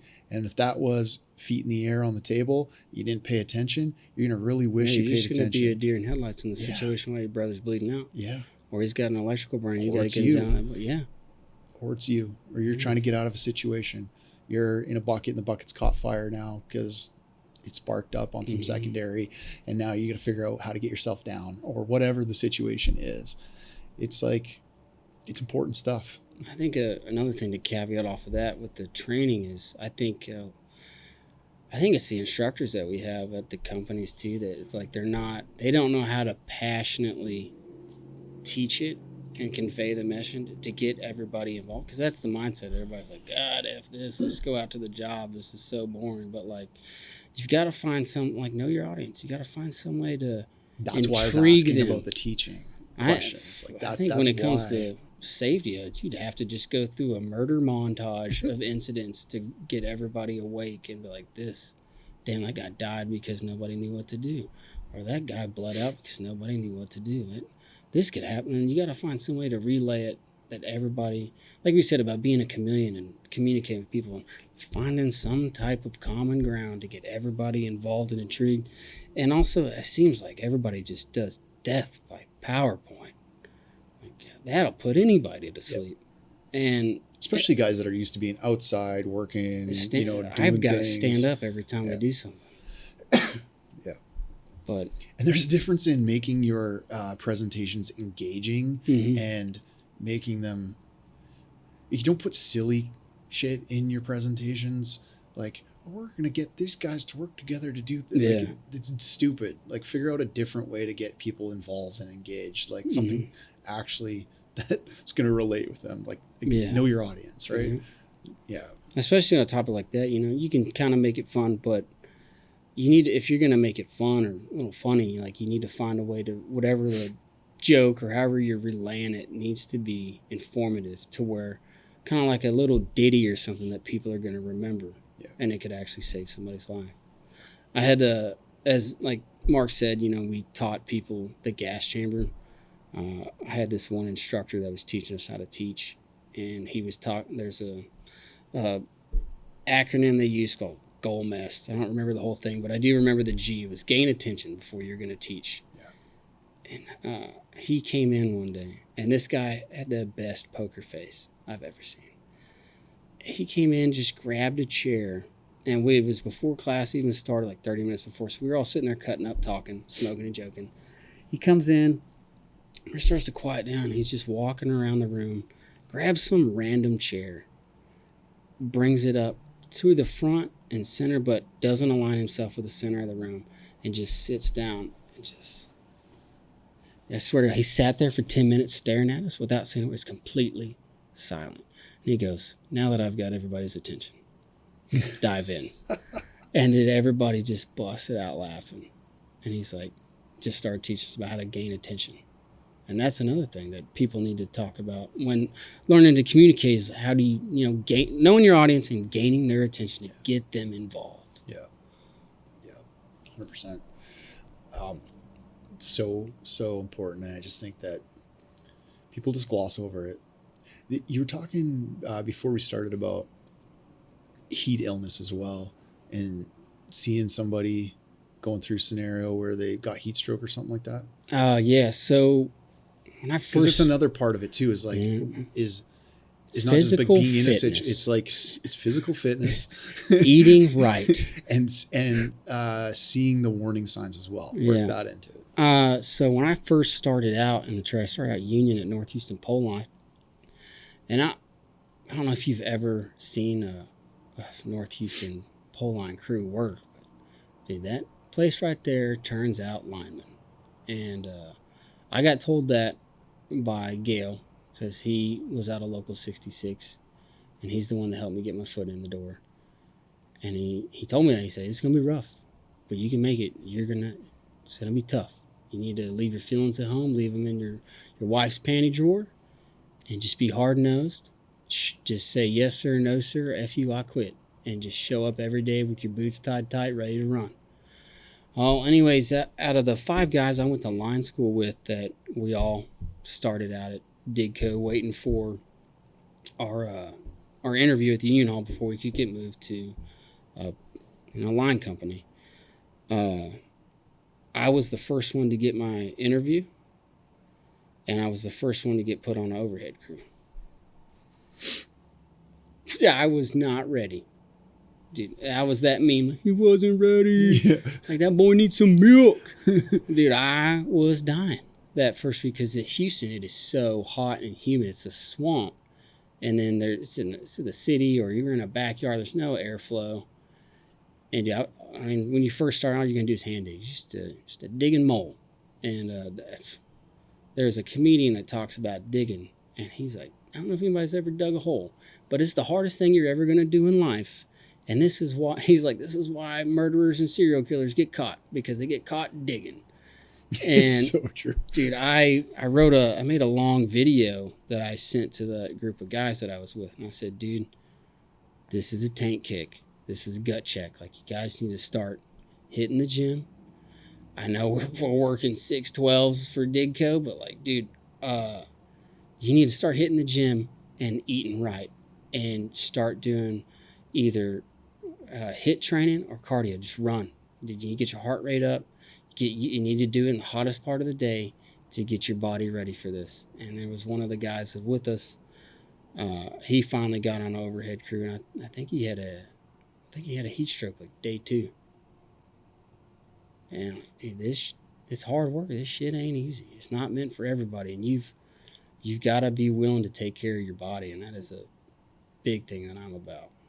I had heat stroke once, and I've told the story on here before, and it was like, it snuck up on me quick. Yeah, it'll come out so of nowhere. fast, and it was brutal. One of the most brutal things I've ever experienced, and I could see how it could just put somebody out. Yeah, cause especially down here in Houston, because you're sweating, so it's so easy to sweat all of your hydration out of your body. Yeah. So easy.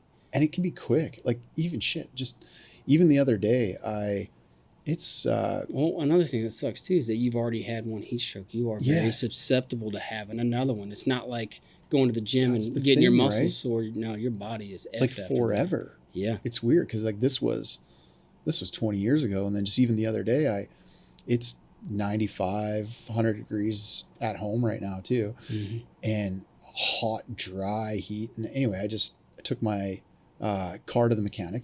And I decided I don't have a second car, so I'm like, I'll just walk home from here. It's an hour walk in the heat, but it was 9:30 in the morning, so it wasn't that hot yet.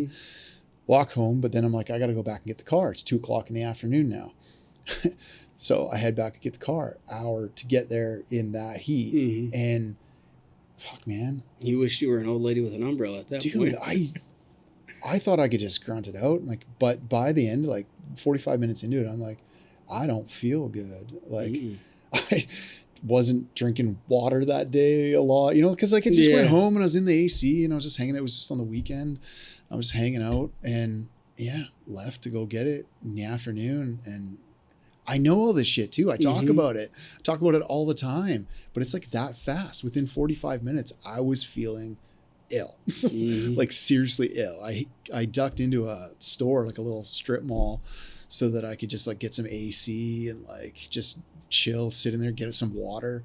But like, it's quick. Yeah, that's all I'm trying to say to people. Like, you guys know signs. You guys in the heat know, but then you get a situation like storm here, like the hurricane here a couple weeks ago. You get guys from all over the country flying in. Shit, I know guys from Canada. I just ran into them in the airport on the way down here yesterday that are from northern British Columbia. They haven't experienced heat like there is in Texas at all, ever. And they were down here working. Drove down here too. Right? So you parachute into a place like this, it is a different ball game. Yeah. Shit, man. I walk out the door this morning and it's just like a wall of water. Yeah. Like, I don't know. My 2 guys I went to high school with lived down here in Houston. I linked up with them and he's like, yeah, man, being in Houston, man, it's like walking down the sidewalk, you're swimming. Yeah. And I'm like, God, I hate this place. You feel more resistance walking. Even, you know what I mean? Like, it's just the air is thicker. Like, it is thicker. By the time you get done doing anything, it'd be 5:30 in the morning and I'm showing up to North Houston to rack the trucks up, go grab material and get out to the job site. And by the time I grab material, I'm soaking wet like I just got out of a pool. Yeah. It is crazy how hot it is here. It's wild. Talk about your experience getting into the trade, because I think that there's some stuff here that people can take away from it too, like things like persistence and we're actually working at it and realizing you got to do what you got to do to make it work for yourself. I think one of the biggest things for especially today's generation, for everybody that's like 18 or 19 years old wanting to get in the trade, get off your phone and learn how to communicate like a human being. Shake somebody's hand. that handshake, eye contact, and verbal communication. Get off of social media and quit asking how to get in the trade. Go to your local co-op, go to your local utility, and just watch either wait for trucks to come out, wait for contractors to show up, hold up a sign that says, hey, I need a job, and I'll fight your ground hand right now for a job. Don't really do that. I mean, no, do that. Put it online. I want to see that. It'd be good. But just stop those trucks. You see a crew working, stop and wait for them to take a break and ask, like, you need a job. Get your name out. Because when you get into the trade, your name, we're such a small community that your name, you start your own brand as soon as you start in this trade. Like, if you go and apply somewhere, at the moment your resume hits that desk and you call for a follow-up the next day, they already know everything about you because the community is so small. Well, I wouldn't say they know everything about you because you can't really call companies anymore for follow-up. You can't get a hold of anybody. But the biggest thing is to get your name out there, and you got to, it's a bit of nepotism in the trade. It is what it is, but you got to have, if you don't have an in, you need to go to line school. And you gotta communicate to people. You gotta talk to them in person. Stop trying to do it online. I know it's because it's easier to do that and not deal with the what's it? Just the in-person stuff. No, the denial of they don't need you. Oh yeah, dealing sure. with that rejection. The rejection of they don't need you. But dude, get if they reject you, just get a business card. Dude, like I did, be a gnat. Be persistent. So this is like, it's funny you bring this up. I want to interrupt you for a second because I just went through this with my son. My son's just turned 20, and he was applying for jobs. It was a year and a half ago now, whatever. He's fresh out of high school, applying for jobs. So I'd be like, Noel, did you how many resumes have you sent in? How many places? He's like, I'm like, and how did you do it? He's like, I applied online. I'm like, did you physically take a resume into the place you're applying to? He's like, no, I applied online. I'm like, I understand that, but you're still sitting here 6 months after you started doing this and you still don't have a job. I'm like, try separating yourself from the group, print the resume out, and take it in. I know it sounds silly. Everyone wants this stuff done online, but maybe that's the thing that separates you from the rest of the crowd. Straight up, I experienced that. Ask if there's somebody that you can talk to. Like you said, shake their hand, look them in the eye, give them a physical resume, and just say, hey, I've applied online, but I just thought that I'd come in and give you a resume and let you see me and meet me. And maybe that's the thing that separates you. But they stop at that apply online thing. And I get it. Like, from the other side, I want you to apply online. It's the way the world works. Yeah. But like, just try these little things too. Like, I want you to try things that are different. Get up off your ass, print one off, and take it into somebody and get that personal interaction. And I think, I don't know, try it. You got to try everything, right? It works though. I mean, that's another thing too, is you got to think about trying to get into the trade. There's a million of you that you're competing against. You need to make yourself stand out from the rest. And like you're saying, if you don't have the ability to physically go in to talk to somebody, do a phone call. Do a phone call. But my wife's from Arkansas, and I promised her when I finished the apprenticeship and topped out, within 4 years, I'd get her home. And right now it work's a little dry, and it's hard. I've been applying out the yin-yang and still trying to work, but, and I haven't been able to take off to go do that. But I have done it in the past up there in Arkansas to get my name out there. And I drove to every co-op to find out who their contractors were, what kind of reconducts they were doing, what was the job scope you guys are putting out on your contracts. And one of them that I went to, nobody was there yet except for the lady at the front desk. And then the big co-op that I went to, Ozark Electric, I dropped off my resume. They didn't have a position opened up. And I said, hey, is there a GF, a bird dog, or an inspector, or a foreman that's free, or a superintendent that's free that I can just sit down and talk to about y'all's system, what it's like, who you got working for you? And, man, this guy took like an hour out of his day, and we sat in the lobby and just talked about their system, my work experience, how how they run things at their co-op and who their contractors are and their job scope. Like that's like people will take the time out of the day to talk to you if you put in the effort. Yep. But here's another thing in the trade. What you put into this trade is what you're going to get out of it. If you're here collecting a paycheck, that's all you're going to be. Yeah. But if you want something out of it and are hungry for it, this trade will give you everything. Especially the guys that you're working for or working under, when they see you putting in that extra effort, they're going to take the extra time to help you. And that's been your experience? Yeah, 100%. My See, it's philosophy, good because like a lot of people don't, like some people don't have that experience. I see that online all the time too, and I think that's sad. I think it's an ego thing. I think people don't know how to shed their ego and are scared that somebody's going to take their job. Because that's a thing that I feel like I'm seeing in the trade a lot, is that, especially with the safety guys, it's like they're trying to find something every time they come out, and they're trying to prove why they need to be there and have their job. And I don't agree with that. What can they do to be different? Like if you had to provide a solution, just because like, I know a lot of safety people listen to this as well, especially now I forgot more than ever. What guy you had on here, the safety guy for Quanta. Dude, if everybody was like that guy, this would be the safest, most badass job in the world if every safety guy had his philosophy on how to do safety. David Fleener? Yes. Yeah. I found him on Instagram and I wrote him a long message. I don't think he's even accepted. He's an older guy. I doubt he gets on Instagram.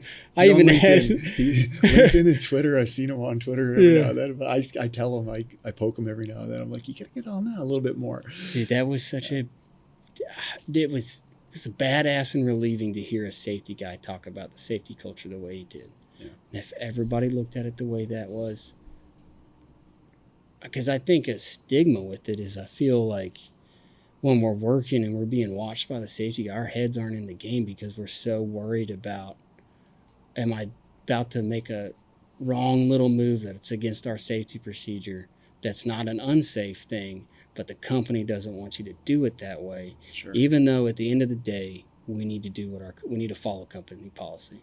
But sometimes you get in a situation where it's not feasible. My way is just a little bit safer and a little bit better than the way you want me to do it, but you're still going to get in trouble for it, knocked for it. But I think another thing that goes with that are safety guys that have been in the trade for like 20 plus years. We've got a great guy at my company, John Morton. Guy's been in the trade for 50 years. He smokes like a steam engine and just can build power lines like it's nobody's bit. He was also a part of the group of guys that wrote the first Department of Labor standards that outlined what it means to be a journeyman for the Department of Labor. So he is a walking textbook of information as well. But that man, when he shows up to evaluate or for any safety thing, he just lights up a cigarette, puts his hard hat and safety vest on, and he just watches. He doesn't say anything. And at the end of it, with him, you're not worried that, I'm going to get hit for not having a wheel chock down, or I don't have enough cones out, or I hate barricades. I think they're a trip hazard and a waste of time. But they want us to barricade. I mean, we do it. We got to do it. It's what the company wants, so we do it. But it's like we're creating safety procedures. They also create a hazard sometimes. But, there's that 10% out there that just don't follow the rules, that are making it harder on everybody else that follows the rules.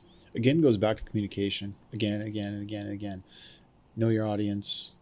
Know how to communicate with your audience, right? Mm-hmm. Like safety person, know your audience. Mm-hmm. A bunch of linemen, know who they are. Build a relationship with them. I think another thing too, sorry, I didn't mean to interrupt you, but you just made me think of something too when it comes to that is sometimes you get a lot of safety guys that, we had one safety guy one time a couple of years ago that I asked him, I was like, so how long have you been in the trade? And he's like, I ain't never done this. I was in the gas section and they needed a safety guy for the T&D side. He's like, I don't even know what you guys are doing. I'm like, then how the hell do you even know what's safe and what's not? Because he's like, man, I ain't never seen anybody put that much cover up to set a pole. And it wasn't even that much cover. It was the exact amount you need to cover up the wire just to get the pole up and set it in the hole. And he was just flabbergasted. And we're like, dude, you're letting guys get away with like putting 1-2 guts up there to set a pole, brother? You don't have to have come from the trade, but you got to know about it. Mm-hmm. You know what I mean? Like, and if you don't, you got to do things like Fleener did, like get to know the guys, right? Yeah. Get to know them, get them to Learn teach the you. job, yeah. Learn from each other, right? What do you know about safety? A lot. You're a safety guy. You know a lot about that.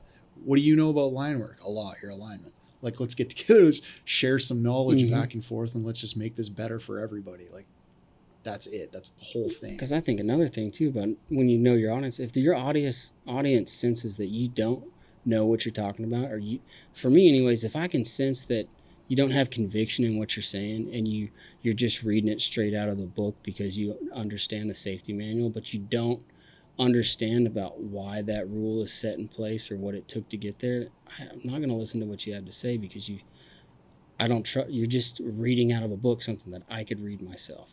Yeah. And I think that's a thing that should be looked into. And I also feel like all the old guys like that we're talking about that are just walking textbooks of just that all this information and learning that they went through of what, especially nowadays through the trade of like how much things have changed, even from when you started out to where it is now. Like I feel like there's just so many methods and like ways to do things that have been forgotten about. Like Gail, for instance, he is a huge advocate for a hand line. He's like, there's so much you can do with the hand line. And now with buckets and where I'm working at now, there's really not a need to climb a lot because we're mainly setting concrete, either fiberglass or steel poles. We're hardly ever working out a wood pole. We don't really do a lot of easement stuff, backyard stuff.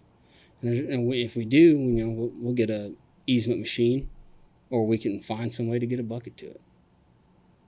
And there's just a lot. Like, my dream job is never going to happen, but my dream job would be able to either do a new construction or a big ass reconduct in the mountains.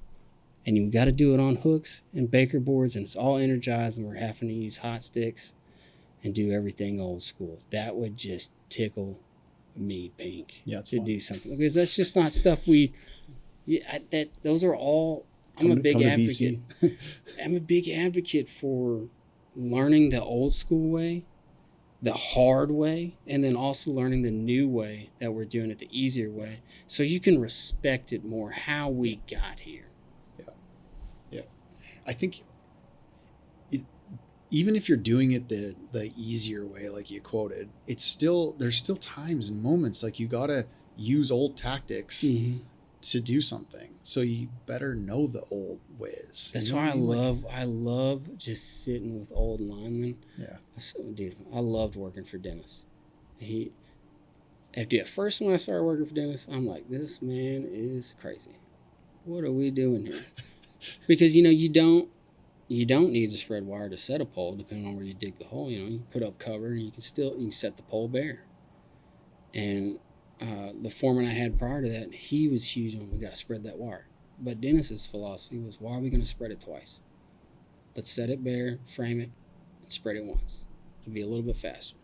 I was freaking out because I thought you could only, set a pole with spreading it on fiberglass arms. And I called Gail that night, and I was like, dude, he's like, you show me in the OSHA safety manual where it says you can't set a pole without spreading wire.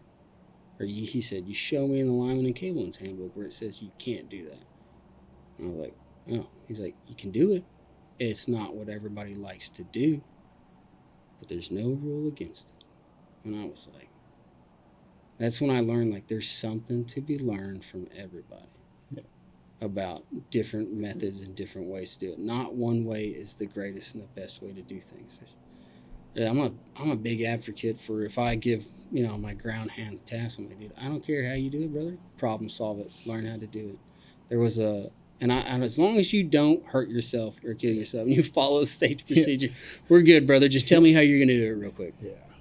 But I had the journeyman that came with Dennis, Roger Spio, a lot to him, because prior to them coming there, I caused an outage, a pretty big fire. I was cutting like 4 or 5 bells off a dead end. It was my first time sleeving wire. And it was with 4-aught ACSRs. You know, that thing is like a spring. And it had like 5 bells. My foreman I was working with told me to boom down the clear, cut it. And I was more concerned about where the bells were going to fall than the tail. And my best friend Bo was working with me. He was hollering at me to grab my tail before I cut it. But the traffic on the highway, the trucks, and it was hot. And, you know, just dumb move. And it sprung up and hit the center face, and it was road face. But I was pretty nervous they didn't let me in the bucket for a couple months after that. And, you know, rightly so. But when I started working for Dennis, everybody knew I was scared, but I tried to play it off. But I was very fearful of and extremely mindful of it because that flash, I could have died. And I was extremely mindful. I was working very slow. I was very delicate with everything that I did. I covered up so much, way more than I needed to at the time. It would drive Dennis nuts. But Roger, he got me over that fear. And he was a big advocate for assigning us a task. And he would boom up there with you, and he would watch you work. And he would say, you'd ask him, like, how do you want me to do this? He'd say, well, you're in the bucket. There's a reason you're in the bucket. You should know what you're doing. Do it. And he would sit there and watch you. And he was a big advocate. He's not going to let you get hurt, and he's not going to let you make a move that's going to be detrimental to your livelihood. But he's going to let you get into a bind because he wants you to learn to get yourself out of that bind. For later on down the road, you get in a situation or you see somebody else in that situation, you know what to do. And then after a while, after you looking like a monkey trying to fornicate a football, he'd say, all right, you ready? Now that you're done, you ready to learn the easy way to do it? I was just learning about this in a book the other day, actually. It's the author used the terms transactional leadership and transformational leadership. And there's leaders that you can, that lead very transactional, like do this, do that. And so if you ask somebody to do this, do that, like, hey, put this here, you're going to just go and put that there. But if you go up to them and that's a transactional form of leadership. Transformational is more like we're talking about, like letting you figure that out. Like say, hey, we need to get this thing over here. You know, go do it.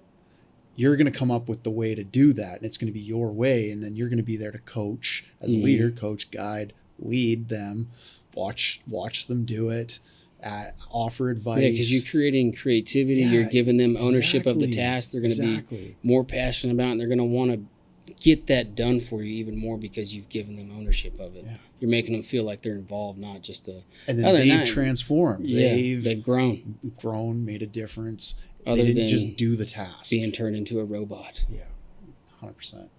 I thought that was a cool way to put it, and I never heard that. That is a really good way to put that. I like that a lot. Winding it down a little bit, but you know, this is a big topic, and so we can take this as much as we want to take it, as far as you want to take it. Mental health, I've been talking about a lot. Try to bring it up on every podcast because it's a big deal. I personally have been, I've gone through a lot in the last few years. I've personally lately gone on a bit of a self-development journey, trying to get in better shape, trying to get my mental health in better shape. So doing things for myself, like putting myself first, which sounds counterintuitive. It sounds like something... No, I mean, because nobody's going to worry about you more than you. Nobody's going to care about you more than you. And then how do you show up for anybody else if you're not right? So let's talk about mental health a little bit. Some things you do to work through mental health issues. Explore the topic a little bit. Man, I've been on the same like mental thing that you've been on, and I've learned a lot about myself. And over the past like 2 years, I don't even know what started it, what made me want to go down that rabbit hole journey. I think it was my wife, maybe, because she does a lot of that self-discovery and listens to a lot of different podcasts. Especially, she listens to a lot of Armchair Expert, Joe Rogan, And she mainly listens to the ones where they've got either some type of therapist on there that is a subject matter expert on a specific thing. And then she'll send it to me if she thinks that I'd be interested in it. Gee, that's got me down a wild rabbit hole. And one of the ones that she sent me was, I can't remember this doctor's name, but I'm in the process of reading his book. And he was on Dax Shepard's Armchair Expert, and he studied bamboos for like 20 years. And it was based off of his philosophy, and his theory is that we don't have free will. And dude, it's pretty wild the way he comes up with it, but we do have free will in a sense, higher power, we can make our own decisions. But what they've discovered is that your brain, there's a part of your brain. So if I ever give you the option to pick a blue button or red button, your brain has already decided which button it's going to hit. You don't know it yet, but it's going to tell you which button to hit. And then you'll come up with your own reason why. But that was just a study they did about the brain, and then he goes deeper into the book about how your brain develops based off your childhood and any traumatic experiences. Especially the big difference between a child that is raised in a household that is has financial security versus a child that is not, the way your brain develops, because the stress level in that environment too, and how it messes with your intelligence. So if you're a child that grows up into a house that is not financially secure, and there's a lot of stress there, like first, like you're worried about your survival, like when are you going to get your next meal, or is my mom or dad drinking heavily and they're going to beat the piss out of them when they get home. It stunts your growth, and it slows your brain development down, and it actually makes you less intelligent. Interesting. Yeah, and learning all that stuff has really opened up my mind to knowing my audience, and that's a big deal why I'm really big on trying to get to know who you are, so I can learn how to relate to you and communicate with you, and what's the best way I can talk to you. And also, it helps, especially if you learn all that stuff and how the brain works, and it really helps you too when you can sense a guy at work's having a rough time. You can tell by his body language and the way he's communicating. And I'm going to be the first person to ask you, what's up, man? Like, dude, what is it, dude? Wait, I need you here. We all need to go home. Like, you got to be present, brother. I think checking in on your brothers, sisters, whatever, is like, it's a big thing. And that's why, that looking after yourself first kind of thing is important, because like, you're not going to do that if you're that person, right? I think too, what helps is if you've got a problem that you need to fix internally, it sometimes helps you out and will help you discover what is causing your issue, whatever it is, by you getting your mind up and helping somebody else through their problem and getting that satisfaction. Yeah. Sometimes, I don't know, maybe. Yeah. Kind of a little bit of philosophy about it, I guess. I've been a big advocate lately of like protecting my time. Because time's the only thing that you really have. We are slaves to time. Yeah. As linemen, or as like blue collar workers, like, your time is what you trade for dollars, right? Mm-hmm. In business, you don't necessarily have to trade time. A lot of the times there's other things in play in order to earn money, right? Mm-hmm. But like, if that's what you do, if that's your job, is trading time for money, you can take that chunk of time away, because that's the time you're invested at work. So a lot of that time really isn't your own time. You're using it in order to earn a living. So then you take the next chunk of time, that's a big chunk of time away from your life, where you don't get to like think and do things you really want to do, sleeping, right? You got to get so much of that in, right? And honestly, that's a big kicker too with mental health. Not enough sleep will just cause so much stress. Yep. And your body can't heal. Yep. And then you look at the remaining time that you have left, and it's like, shit, I want to do all of these things. But so you got to protect that, right? Like, you got to really think about that, plan it, take time out of that for yourself first. And it sounds so selfish, but honestly can make the difference in getting your head right. Like, are you doing the things in a week that you want to do? Like, are you going to the gym if that's something that you want to do? And it helps you, helps so many people. Going to the gym, getting fit helps so many people in the head more than even helps their physical body, right? Helps you get right mentally. Are you doing that? Are you doing other things like throwing arrows, slinging arrows, like you like to do, right? Baby. Like that's how meditative of like a practice is that for you? It's big time. Right? So my day starts at 3:30 every morning, but I go to bed at 8 o'clock, and that's a sacrifice that I take. But what the positive going to bed is that I put my son to bed. My son's 2, so he goes to bed with me at 8 o'clock. So it gives mama free time to move about, whatever she wants to do.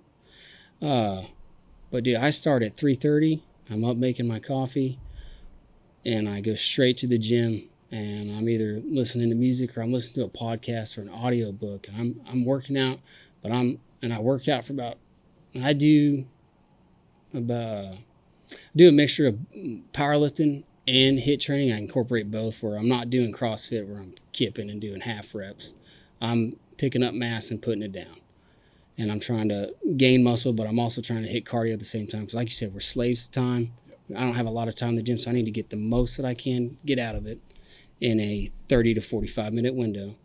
And by the time I'm done at the gym, I head to the lay down yard. And man, I have been at this, I guess, like 2 years now,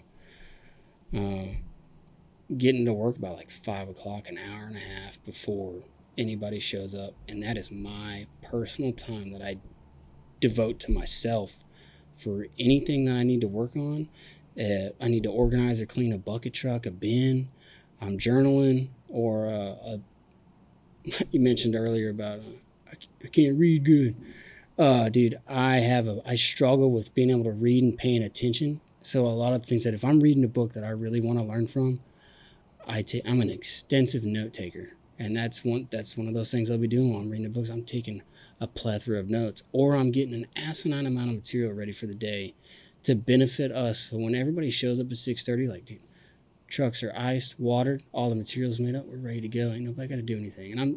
And that was, I think AJ said on that, like, you're going to make frenemies with that. But I had a long discussion with 2 of my good buddies that I was working with, that we were apprentices at the time. And they're like, dude, you're always making us look like shit with you doing that. And I said, dude, I promise you, I swear to God, I'm not doing it to stick out as an individual or to make you guys look bad. Dude, it's a meditative thing for me to do that, to show up and do that and get all that done, because I'm doing it as a service for my boys, my crew, my team. So when you guys show up, man, we can smoke and joke for a while, because everything needs done, because that's what everybody wants to do when they first show up at 6:30. So have a coffee and a taco and just shoot the shit to get the day started. Yeah. But my day started at 3:30. I'm ready to go. Yeah. And not everybody's like that. Yeah. So. Yeah, and you can't expect everybody to be like that, but that's exact stuff I wanted to chat about. Like, some people are like that. Mm-hmm. I do like to get up early as well, not 3 o'clock in the morning, but I like to get up early because I like that chunk of time. It's peaceful. There's nobody up. You can do things. You can be you. You can, like, whatever it is you want to do. Read. That's why I love bow hunting. Yeah. I love bow hunting. I just got into it like last year. My wife, it's her idea. Like I said, she listens to Joe Rogan religiously. That's what she listens to every night to go to bed. And he's always talking about archery. And my wife was like, dude, we should get into bow hunting. And I tried to get into it back in 2014. Just didn't have time or anywhere to hunt. So I sold my bow, and then I took us, and me and my wife got kitted up. And dude, I fell in love with, because there's so many aspects you have to take into about when you're drawing and shooting, because it's about persistence and what's the word I'm looking for? Where you're able to do something over and over the same way, because that is how you have to shoot your bow. You have to do the same thing. It's very repetitive. And where you need to have the way you're at draw, and the way you're sighting in without putting any pressure on that string when you release, because any slight thing off when it comes to archery is going to send that arrow a different direction. And I just found so much peace in having to focus on every draw and every shot. And I love tuning my bow. I love tinkering with it. And dude, the I don't know if have you ever just sat have you ever deer hunted? No, but I've sat. Have you ever, by yourself with nobody around you? Yeah. Have you ever noticed how loud nature is? It is crazy I mean, even when I'm deer hunting, I'm up at 3:30, but way before the deer, and I'm in my deer stand, pitch black dark. It gets a little risque with the wild hogs out here in Texas. I can tell you how many times I've walked up on a herd of hogs and they didn't know I was coming. I scared the piss out of them. But, dude, sitting in my stand and watching the sunrise and then just watching everything come to life, dude, is wild. Yep. It's wild. It's that part that's really cool, actually, that you just say that. I haven't heard it put that way before, but watching everything come to life. That's the thing about the mornings, and, dude, too. Right? None of the animals know you're there. Yeah. Like, none of the squirrels, none of the birds. So they're all just loud as hell. It's wild. Yeah. And, man, you need if you ever get into hunting, and this, I tell everybody, don't hunt with a rifle. You need to hunt with a bow. Yeah. Dude, I guess the only way I've been able to put is the intimacy that you share with the deer. Yeah. Because they have no idea, and you are so close. So close. Yeah. And it is everybody talks about buck fever. Like, I don't know how you can get buck fever with a rifle, to be honest with you. If you're like within 100 yards, like, dude, when you are anywhere from like the closest I've gotten to deer, 6 yards. What? Dude, yeah. Deer, if nobody knows this, they are blind. Yeah, if they'd be bubbles off a trailer park, boys. Sure. But that's why their other senses are so heightened. Like, the biggest thing is being around deer every day of my life. Like, they're all over the place. So I still live, right? And any twitch, like, you got to be silent. You scratch your eyebrow, and they're gonna hear that. The biggest thing is your scent. As long as you are, downwind, you got as long as the wind's at your face, and they can't smell you, and you're sitting. Because before I got a deer stand, I was sitting on the ground and using a log as a chair. Dude, man, I didn't even hear him walk up. It was a herd of doe. It was at the beginning of deer season last year. And this is where I watched something on my wife put on where it's talking about that specific species of animal that deer fall under. And it talks about why tigers and leopards and all them are bright colors. It's also because deer can't see that color. They can't see that spectrum. They can only see shades of green. And they have really hard time seeing. So I would sit with my bow in front of my face to help break my silhouette up. And dude, I was just sitting there about to fall asleep. And then just like 5 of them walk up, and they are within 6 yards of me. Damn.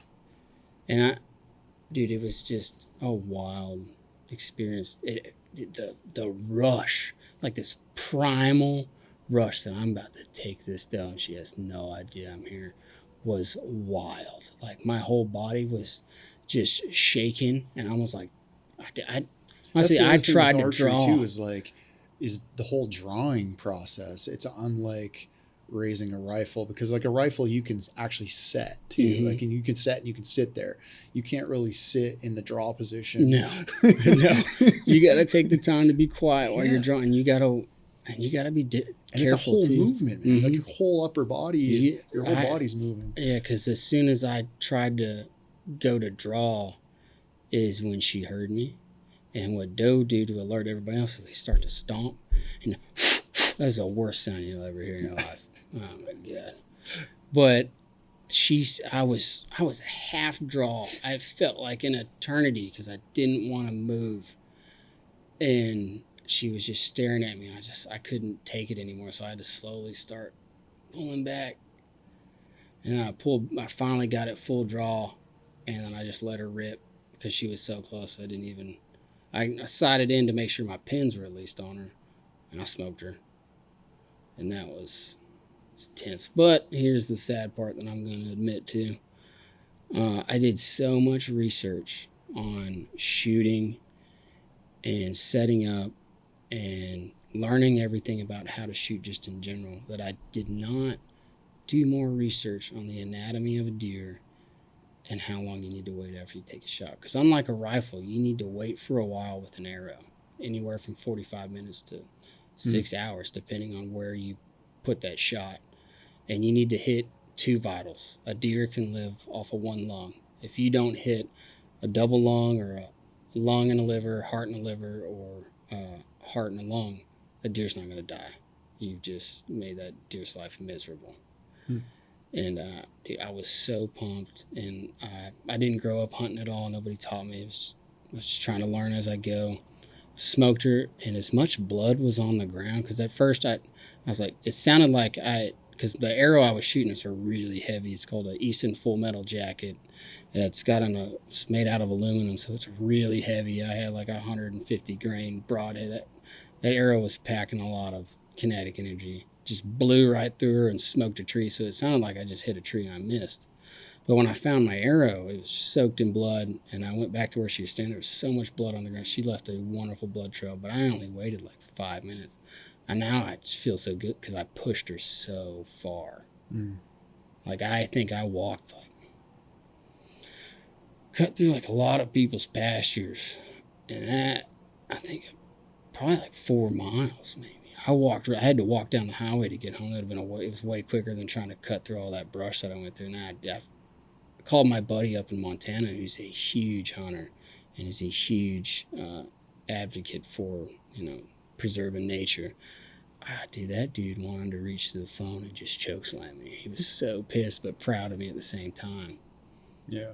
But it's the things you learn, right? And that's what I'm talking about. Right there, that whole learning experience about deer hunting the first time, because I'm a huge conservationist too. And dude, that is why I shoot so much now, because I never want to miss again. I want to put my shot right where, because when shooting a deer, man, you've got the heart is about 4 inches. Like, that's a very small target. It's a small target, right? And aim small, miss small. And dude, I try to sling at least 20, 25 arrows a day.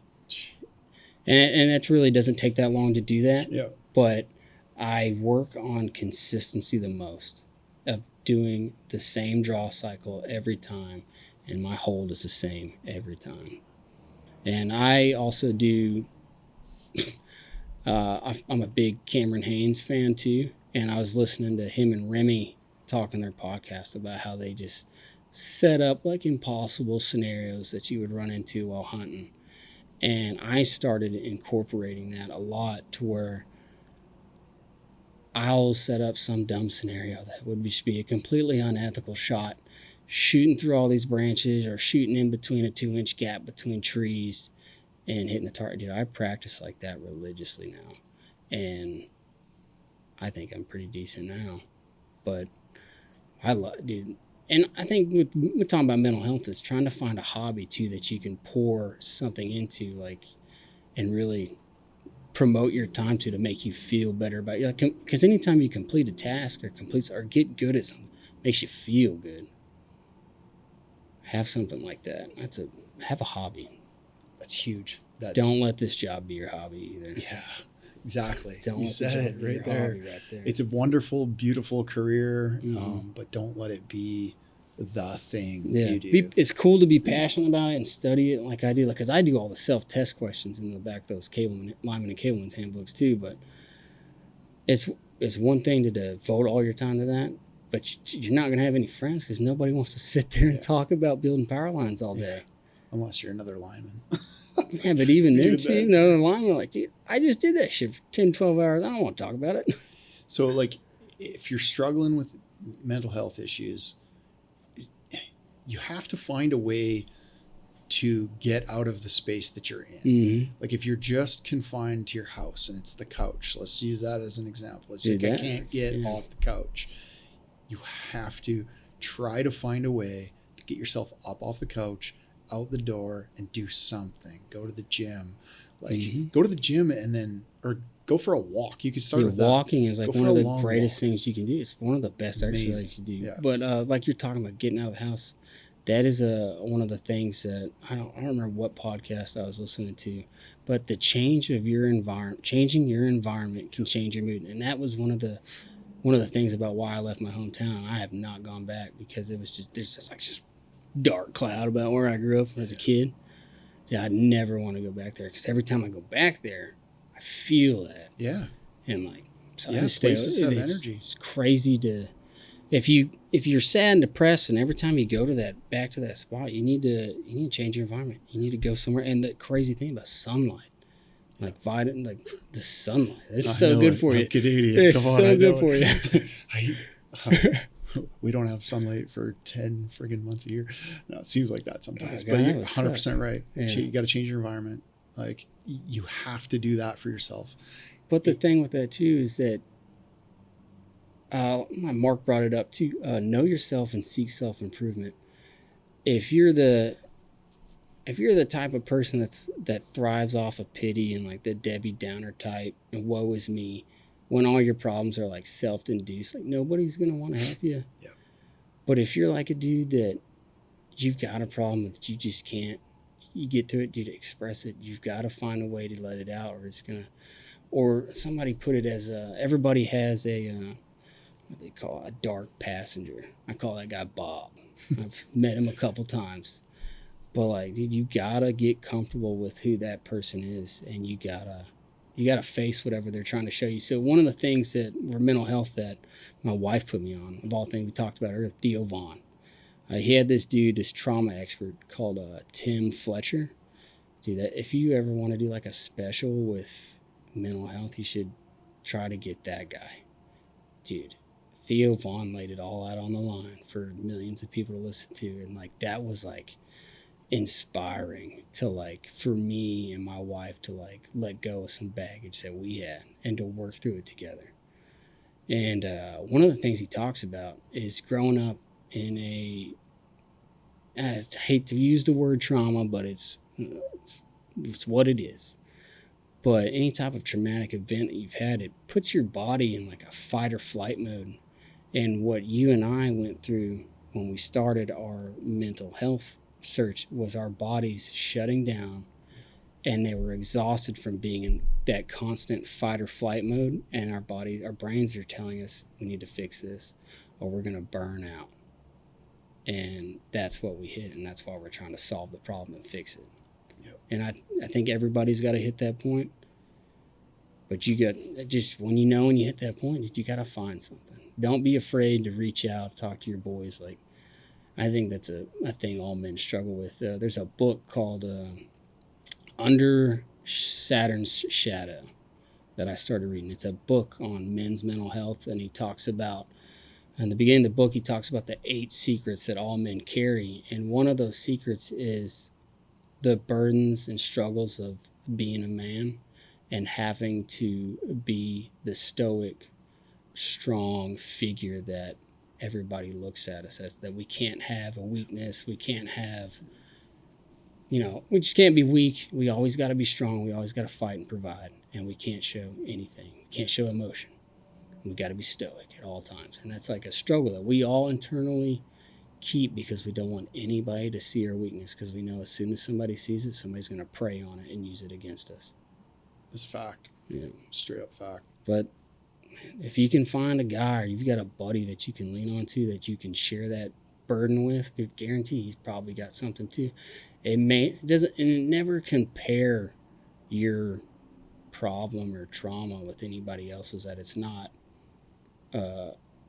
as traumatic as somebody else's, because it all affects us differently. Just because I didn't experience what you experienced doesn't mean I didn't experience something that messed me up, or caused some type of damage that I'm struggling with, There's a lot of guys, like big, profound guys, like UFC fighters, that are punching a hole in that that stigma, that we can't talk about it, and we can't break that stigma that we have to be stoic all the time. Like, stoicism is great, and it's a great way to like deal with certain things in life, but you don't have to be that way always. You can show emotion and still be a stoic man and show emotion.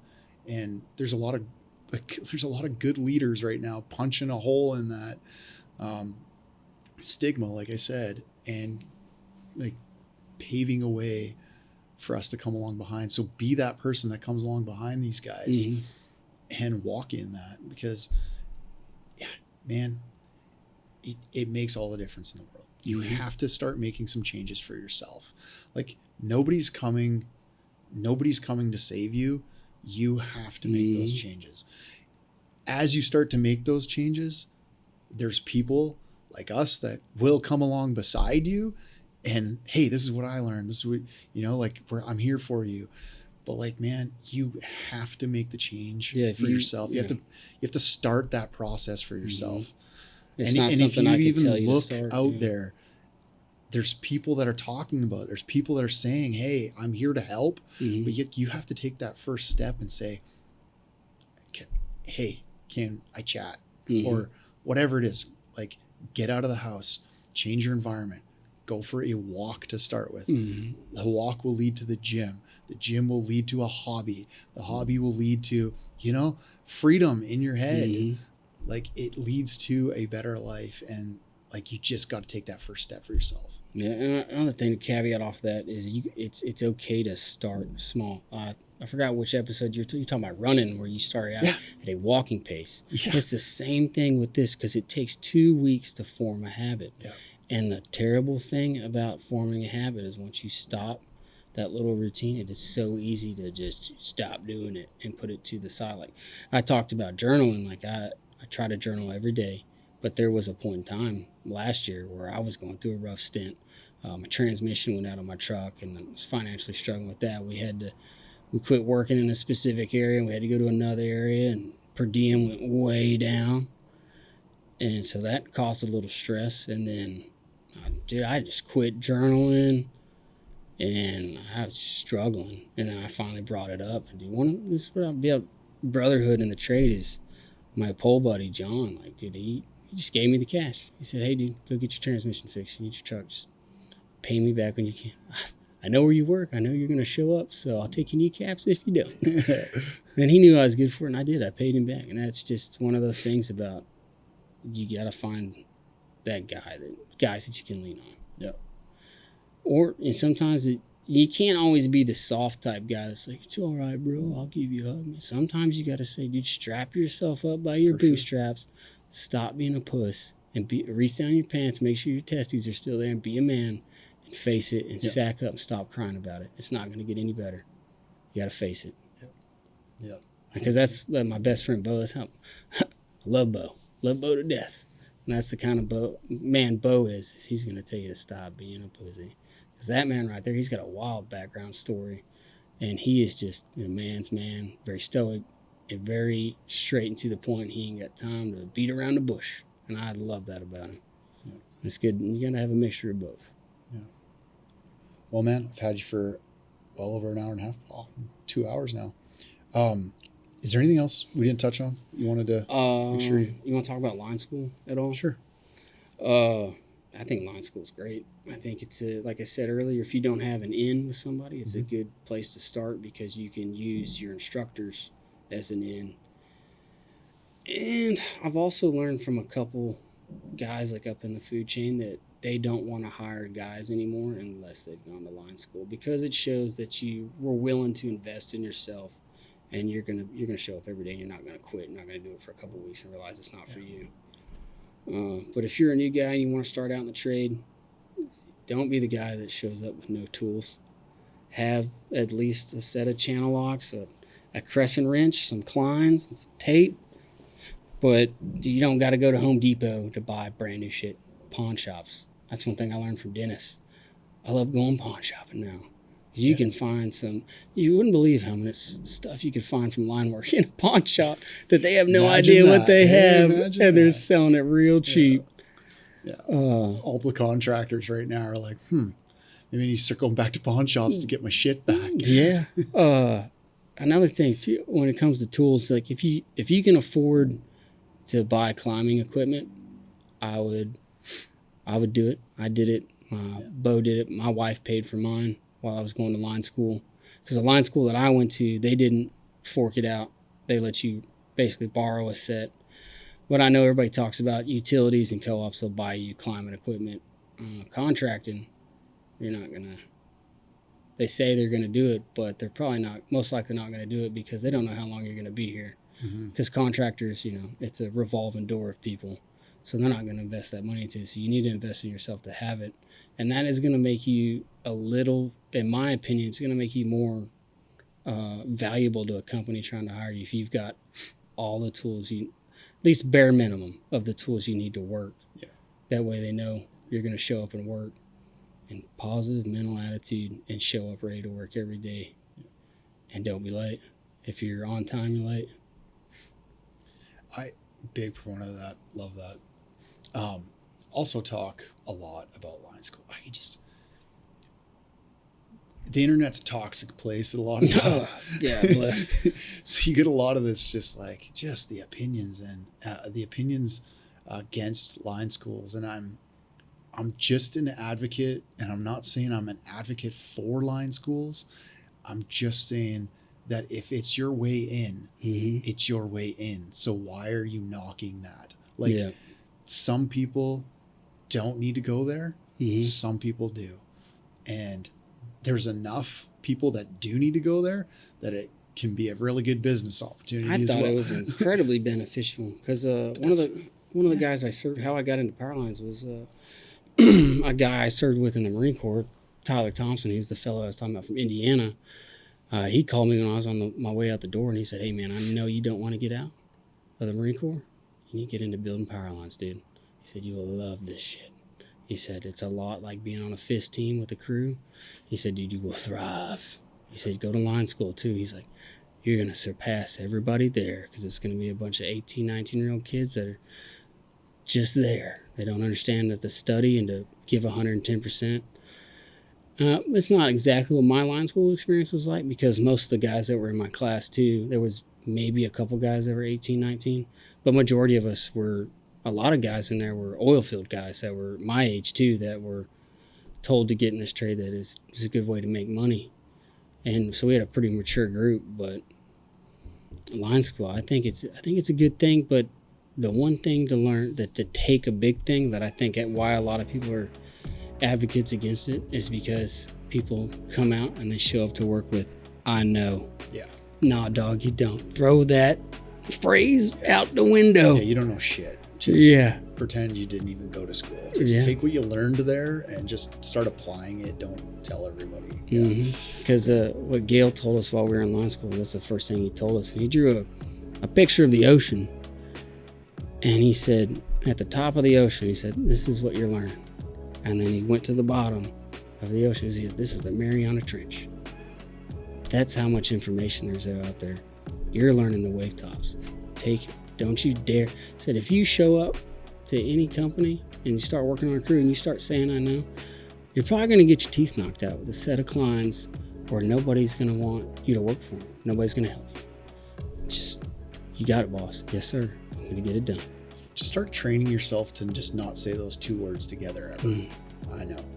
It's the from someone with kids as well. Yeah. Oh, you know. I know. You don't know. I know. I tell my daughter that all the time. You know, huh? Well, I've been on this planet for 33 years, and there's a reason why I'm telling you, because you didn't do it. Damn.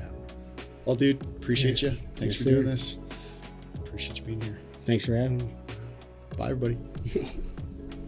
I hope you guys got some value out of that episode. I hope you enjoyed it. I just want to draw your awareness to a couple of other things. So we make these podcasts, yes, but it's not the only thing that we put out as far as content.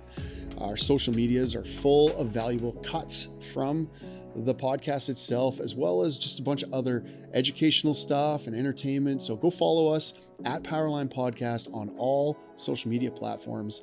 And then also YouTube. I don't think that a lot of you are aware of this, but we don't just load these podcasts onto YouTube. We also make vlogs, which are super educational, entertaining, great place to direct people to learn about the industry, learn about the trade, or just learn about what's going on within either Quanta or the Powerline industry in general. So hit up our YouTube channel. Again, it's at Powerline Podcast. You can catch those vlogs on there. We also load a bunch of other extra content in video form. We try to up the quality every time we do this. We try to up that quality. So hit up the YouTube channel, make sure you're subbed to all those platforms. Appreciate you guys. Hope to see you again soon. We'll see you again soon. Peace.